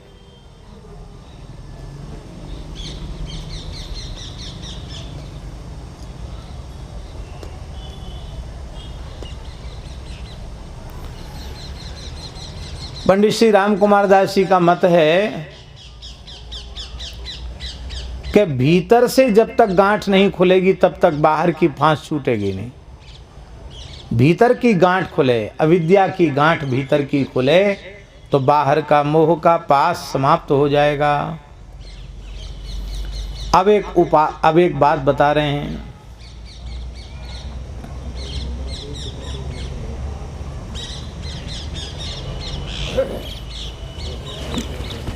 एक व्यक्ति ने विचार किया अपने मन में कि चंद्रमा में अमृत है। चंद्रमा में अमृत तो है ही है, तो इस चंद्रमा को क्या करें? चंद्रमा को कड़ाह में डाल करके खूब गर्म करें, खौलाएं चंद्रमा को, निचोड़ के चंद्रमा को फेंक दें, जैसे छिलका फेंक देते ना फूंक, और बढ़िया घी में मिल जाएगा चंद्रमा का अर्क, वो बढ़िया अमृत अर्क हो जाएगा, उसी को पी जाएंगे, अमर हो जाएंगे। तो उस मूर्ख व्यक्ति ने क्या किया कि एक भट्टी बनाई और उस भट्टी को चेता करके उस पर एक बहुत बड़ा कड़ाह रख दिया, उस कड़ाह में घी भर दिया। अब घी में चंद्रमा का प्रतिबिंब दिख रहा था। आ गया चंद्रमा, आ गया। अब उसने आंच बढ़ाना शुरू किया और घी खोलना शुरू किया। घी खोलते खोलते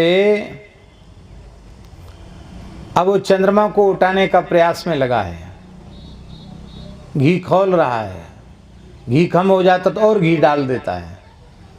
यही बात गोस्वामी जी कह रहे हैं कि टनों ईंधन लगा दो और टनों घी लगा दो तो भी कड़ाही में दिखने वाले प्रतिबिंब रूप चंद्रमा को उठाया नहीं जा सकता है। वो नष्ट नहीं होगा। चंद्रमा ज्यों का त्यों बना रहा। उसने बहुमूल्य घी को जला डाला, ईंधन को जला डाला, हाथ कुछ नहीं लगा उसके। ऐसे ही करोड़ों कल्पों तक क्रिया करता रहे तो भी प्रतिबिंबों का नाश नहीं होगा और ना ही कामना की सिद्धि होगी। अब यहाँ देह रूपी कड़ाही है और अंतःकरण यही घी है और इसको हम उबाल रहे हैं, लेकिन फिर भी ये क्या है? ईंधन क्या है? योग, कर्म, साधन, ये सब अग्नि है। पूजा पाठ, जप तप, नियम, ये सब ईंधन हैं, पर इनसे कुछ लाभ होने वाला नहीं है, क्योंकि कारण शरीर अविद्यात्मक वासनामय है। यहाँ कारण शरीर कड़ा है, वासना घी है, चंद्रमा जीवात्मा है। वह कारण शरीर में श्रद्धानिष्ठ होकर के तादात्म्य भाव से प्रतिबिंबित है। योग आदि अग्नि और उनके नियम अंगभूत साधन ईंधन हैं। करोड़ों कल्पों तक भी साधन करने से भी वासना तो समाप्त नहीं होगी। कब तक नहीं चंद्रमा का नाश नहीं होगा? जब तक उस कड़ाही में घी रहेगा, और घी जल जाएगा तो चंद्रमा का दिखना भी बंद हो जाएगा। ये घी क्या है? यही है मोह। ये मोह रूपी घी जब तक रहेगा तब तक साधन रूपी ईंधन जलाते रह जाओ, तब तक अज्ञान का, अविद्या का नाश तो होगा ही नहीं। दूसरा दृष्टांत दे रहे हैं कि तरु कोटर मह बस विहंग तरु काटे मरे न जैसे, साधन करिए विचारहीन मन शुद्ध होए नहीं तैसे। दूसरा उदाहरण दे रहे हैं कि जैसे कोई पक्षी वृक्ष के खोहड़े में बैठा है और उस पक्षी को मारने के लिए बहेलिये ने क्या किया? उस पेड़ को ही काट डाला। तो पेड़ को काटने से पक्षी तो नहीं मरेगा ना, वो तो पेड़ के गिरने के पहली फुर्र से उड़ के चला जाएगा। ऐसे ही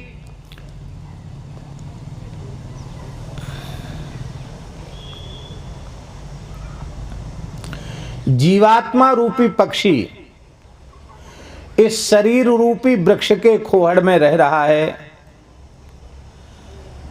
अब शरीर को तपस्या से, जप से, तप से, योग से, ध्यान से आप उसको नष्ट करने पर तुले हुए हैं।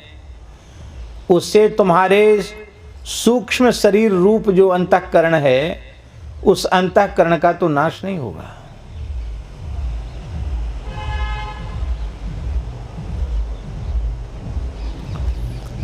ये शरीर रूपी वृक्ष कट जाएगा तो वह अंतःकरण, जिसको कारण शरीर कहते हैं, वो उसका अभिमानी जो सूक्ष्म जीव है, वो अपने शुभ अशुभ कर्म के अनुसार स्वर्ग नरक आदि लोकों को प्राप्त हो जाएगा। फिर दूसरा शरीर मिल जाएगा। समस्या का समाधान तो नहीं हुआ, समस्या तो जहां थी वहीं की वहीं रही आई। ये दूसरी बात है। स्थूल शरीर वृक्ष है और सूक्ष्म शरीर खोहड़ है, और न जाने कितने जन्मों से मुमुक्ष जीव साधन करता आ रहा है, पर सूक्ष्म शरीरों के साथ ही बार बार मर रहा है, और सूक्ष्म शरीरों के अनुसार ही बार बार अनेक प्रकार की योनियों में भटक रहा है, पैदा हो रहा है।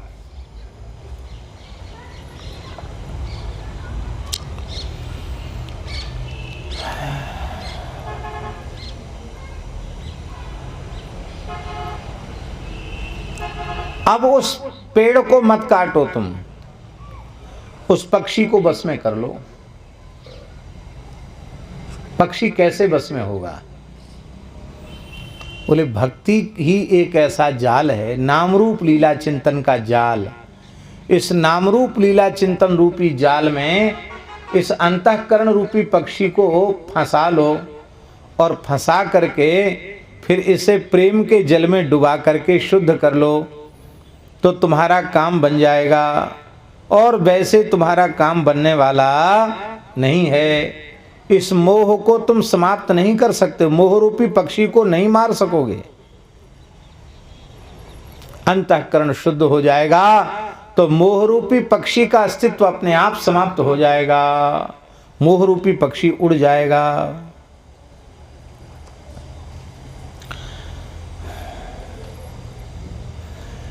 चौथी बात कह रहे हैं, अंतर मलिन विषय मन अति।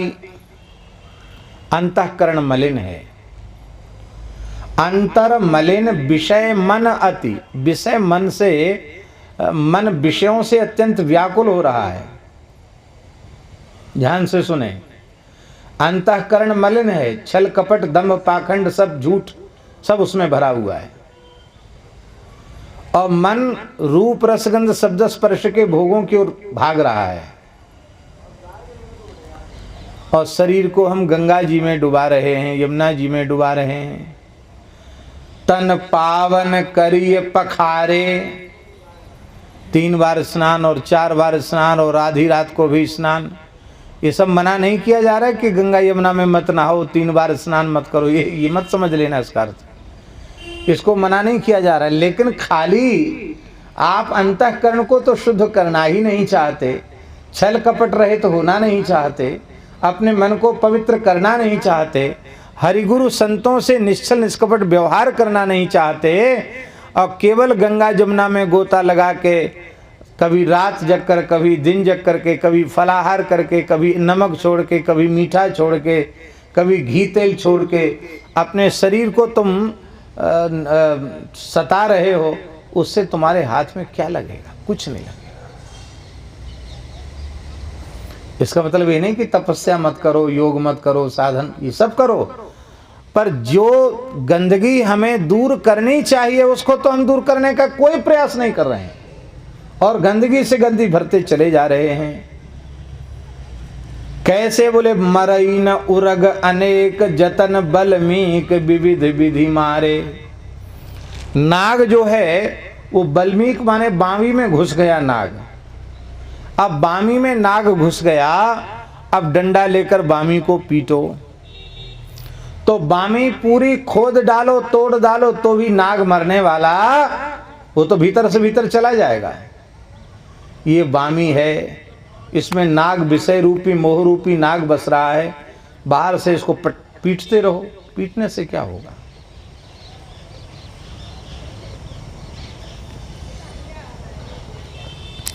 गीता जी में उसको कहा, पूरा श्लोक हमको नहीं उठ रहा है, शायद गोविंदास जी को याद हो, मिथ्याचार स उच्यते।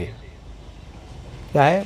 अंतिम पंक्ति याद आ रही है इस समय, मिथ्याचार स उच्यते। शुरुआत कैसी है बताओ भाई?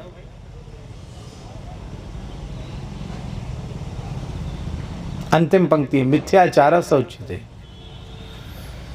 बाहर से कह दिया कि हमने मीठा नहीं खाया, खाना छोड़ दिया है, लड्डू खाना छोड़ दिया है, और बढ़िया पद्मासन साध करके सांभवी मुद्रा लगा के भ्रूचरी मुद्रा साध के बैठा है। फोटो खींचने वाले लोग समझ रहे हैं वाह ध्यान लगा हुआ है, समाधि लगी हुई है, आत्मा परमात्मा से एकीकरण हो रहा है। और भीतर ही भीतर, हाँ नहीं वो तो अलग है। इंद्रियार्थान विमूढ़ात्मा कर्तात् बने वो अलग बात है, वो अलग श्लोक है। मिथ्याचार स उच्यते, मिथ्याचार कहते उसको।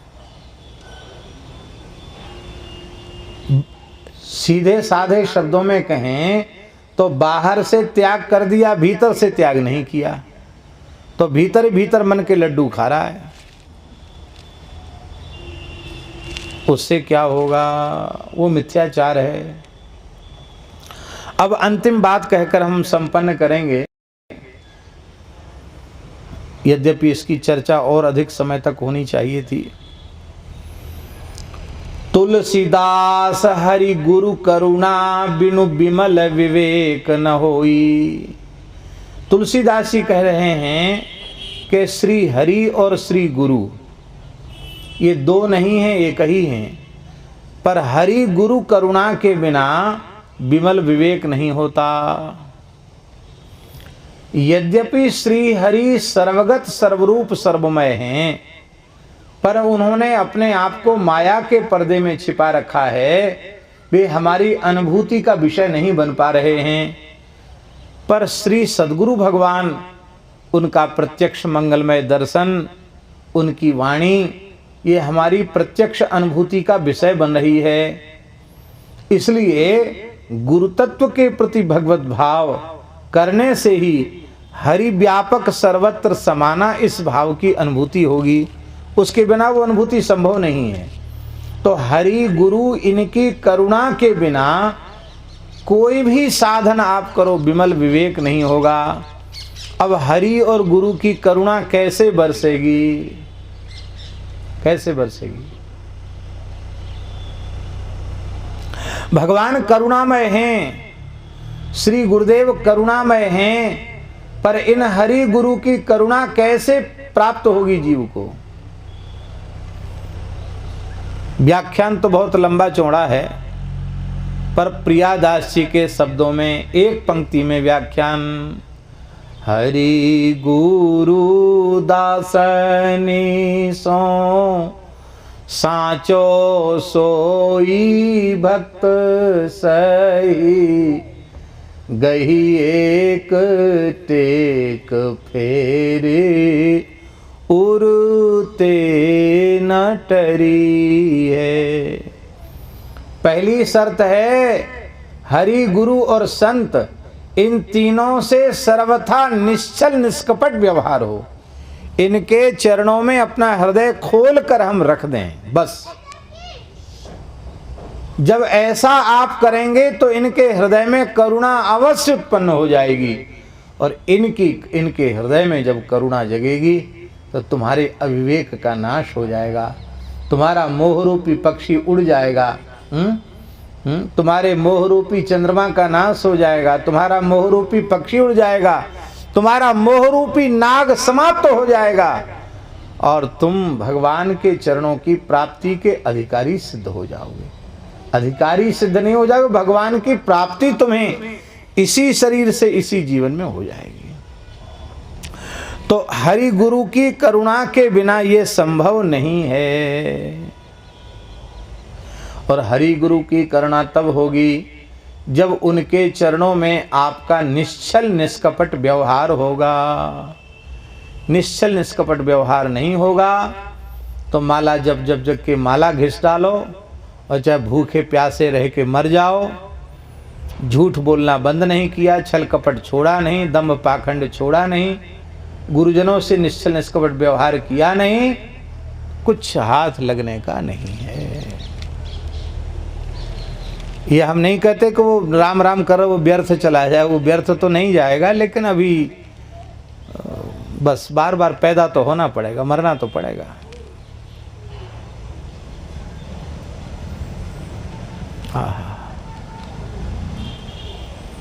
पूज्य पंडित श्री जगन्नाथ गया प्रसाद जी महाराज गिरिराज जी वाले बाबा सरकार कहते, उनका ये वाक्य दास को बहुत प्रिय लगता। महाराज जी भी अपनी वाणी से कहते थे, यदि साधक यही जन्म में अपनो परम कल्याण चाहे तो श्री सद्गुरुदेव भगवान के हाथन में अपने आप को बेच दे, उनकी आज्ञा के बिना, उनकी इच्छा के बिना कछु न करे।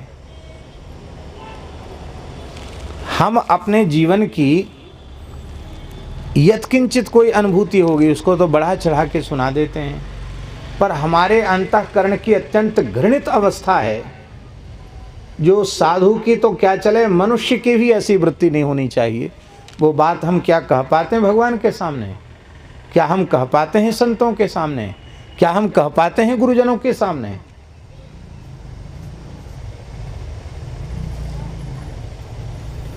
यही स्थिति है। इसलिए ऐसा कुछ कर लो कि हरि गुरु की करुणा तुम्हें प्राप्त हो जाए, उससे जो विमल विवेक सत्संग का विवेक होगा और उससे तुम्हारी मलिनता दूर हो जाएगी। और जब विवेक जागृत हो जाएगा तो तुम संसार सागर से सहज ही पार उतर जाओगे, क्योंकि विमल विवेक हरि और बिनु सत्संग विवेक न होई, राम कृपा बिन सुलभ न सोई, होई न विमल विवेक गुरु सन किए दुराव। गुरुजनों से छिपाव करने वाले व्यक्ति को कभी भी विमल विवेक होता नहीं है। बिनु गुरु होई कि ज्ञान, सत और असत का विचार, सत को ग्रहण करना, असत का त्याग कर देना, इसी का नाम विवेक है। आहा, बोलो भक्तवत्सल भगवान की जय। जय जय श्री राधे। इसका मतलब है कि हरि गुरु संत इनकी कृपा जब हो जाएगी तो भगवान के चरणों में विशुद्ध प्रेम हो जाएगा, नाम रूप लीला धाम में प्रेम हो जाएगा, विमल विवेक हो जाएगा। अब ये जगदीश जी तो कुछ पढ़े लिखे भी हैं, सरकारी नौकरी भी इन्होंने की। सरकारी नौकरी की ना आपने? नहीं की? पोस्ट ऑफिस में हैं, लेकिन फिर भी तो कुछ पढ़े तो हो, कुछ ना कुछ तो पढ़े लो। अब माता जी कितनी क्लास पढ़ी है? माता जी पढ़ी है? नहीं पढ़ी ना, माता जी पढ़ी। रामनिवास जी बहुत मामूली पढ़ी होगी, 5 क्लास तो नहीं पढ़ी होगी, 2 क्लास पढ़ी है। पर वो 2 क्लास पढ़ी हुई माताजी जो बोलती है वो तत्वज्ञानी संतों की भाषा बोलती है। वो ये नहीं बोलता, उसका हृदय बोलता है। अब वो कहती है संसार बड़ा नहीं है, संत बड़े हैं, भगवान के बराबर हैं। भगवान भी बराबर, अभी आज कह रही थी भगवान बराबरी नहीं कर सकते, भगवान से बड़ो थे, भगवान से बड़े हो। हम तो पूरी भाषा उसकी समझते नहीं, लेकिन वो कितने प्रेम के आवेग में भर के बोल रही थी। ये क्या है? पढ़ी लिखी है क्या? बीए में तो नहीं है, पीएचडी डिलीट तो नहीं है, लेकिन हृदय में छल नहीं है, हृदय में कपट नहीं है, पाखंड नहीं है, झूठ प्रपंच नहीं है, और राम राम करती है। इसलिए उसके मन में ऐसा पवित्र भाव है। ये प्रत्यक्ष देख लो।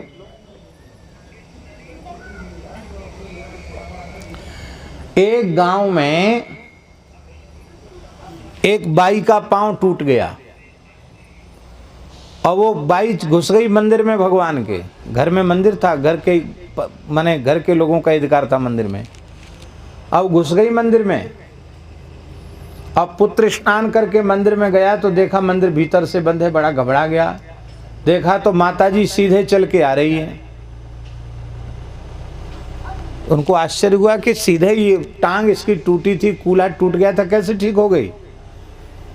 तो वो माँ बोली कि हमने भगवान से कह दिया, चतुर्भुज भगवान से, चतुर्भुज भगवान है वहाँ, हमने चतुर्भुज भगवान से कह दिया कि तुमने हमारी टांग तोड़ी हमारा पाँव ठीक करो, नहीं तो तुम्हारा टांग हम तोड़ देंगे। तो पत्थर घिसने वाला चंदन उठाया, बोले ठीक करो हमारा पाँव, नहीं तो तुम्हारा पाँव तोड़ते हैं। तो चतुर्भुज भगवान आए, उन्होंने हमारा पैर सूंट दिया माने थोड़ा मालिश कर दिया और हम ठीक हो गए। इस घटना को उस बूढ़ी माताजी ने हमारे महाराज जी के सामने सुनाया, हम उपस्थित थे। इसके बाद कई साल तक वह जीवित रही। हमने महाराज जी से पूछा, महाराज जी ये तो भजन साधन करती दिखती नहीं, इसको भगवान की बातचीत भी हो गई, भगवान ने इसके शरीर को छू भी लिया, ठीक कर दिया, इतने बड़े चमत्कार और क्या होगा, ये कैसे हो गया? महाराज जी ने कहा उसके हृदय में सरल विश्वास है कि चतुर्भुज भगवान मूर्ति नहीं है, साक्षात भगवान विराजे हैं। इसी भाव से उसको अनुभूति हो गई। ये अंतःकरण की निर्मलता से ऐसा होता है, हरि गुरु संतों की कृपा। एक ब्राह्मणी थी जगदीश जी, तो हमारे महाराज जी से उनकी दीक्षा भई, बिल्कुल बिना पढ़ी लिखी। महाराज जी ने मंत्र सुनाए जो मंत्र दीक्षा में दिए जाते हैं। अब वो बेचारी न समझ पाई, न बोल पाई, न उसको महाराज ने के पढ़े लिखे हो तो उनको कंठ, बोले पढ़ी लिखी तो नहीं हूं। तो महाराज जी से क्या बोली, बोले ये पन बेसरे मंत्र धरे रहो अपने पास, हमें तो सीधो साधो से मंत्र बता दो कि हम जपें हमारा काम बन जाए बुंदेली में। तो महाराज जी बोले सीताराम सीताराम। तो इतनी खुश हो गई, बोले हाँ यही मंत्र तो हम बचपन से जपते हैं, इसी को जपेंगे, इसी को जपेंगे। और महाराज जिस बाई की ये घटना है, वो सीताराम सीताराम जपते जपते भगवत धाम गई। उसके बाद बोली बस हम तो घर का, महाराज हम गैया का गोबर फेंकते समय सीताराम सीताराम बोल सकते? महाराज बोले हर समय बोल सकती हो। ऐसी घर का काम धाम करती रही। ब्राह्मणी थी, बड़ी बिना पढ़ी लिखी थी, और बस मरते समय भी हाथ में माला लिया, सीताराम सीताराम किया और पधार गई। आहा, निश्चल निष्कपट व्यवहार। पूज्य श्री उड़िया बाबा का वाक्य है, जब जीव में सरलता आ जाए तो समझ लेना इसका अंतिम जन्म होने वाला है, अब दूसरा जन्म इसका नहीं होगा। उड़िया बाबा का वाक्य है। इसलिए तुलसीदास हरि गुरु करुणा बिन विमल विवेक न होई, बिनु विवेक संसार घोर निधि पार न पावे कोई। बोलो भक्तवत्सल भगवान की जय। अब कल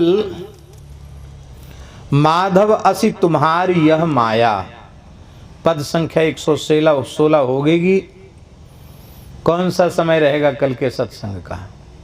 कल का कार्यक्रम क्या है? पहले कार्यक्रम बताओ।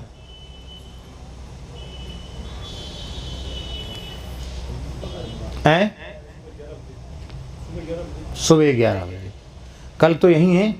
हाँ, तो कल सवेरे 11 बजे सत्संग का समय होगा। सब लोग समय से पधारें। हरि शरणम हरि शरणम हरि शरणम हरि शरणम हरि शरणम हरि शरणम हरि शरणम हरि शरणम हरि शरणम हरि शरणम हरि शरणम। लौशन का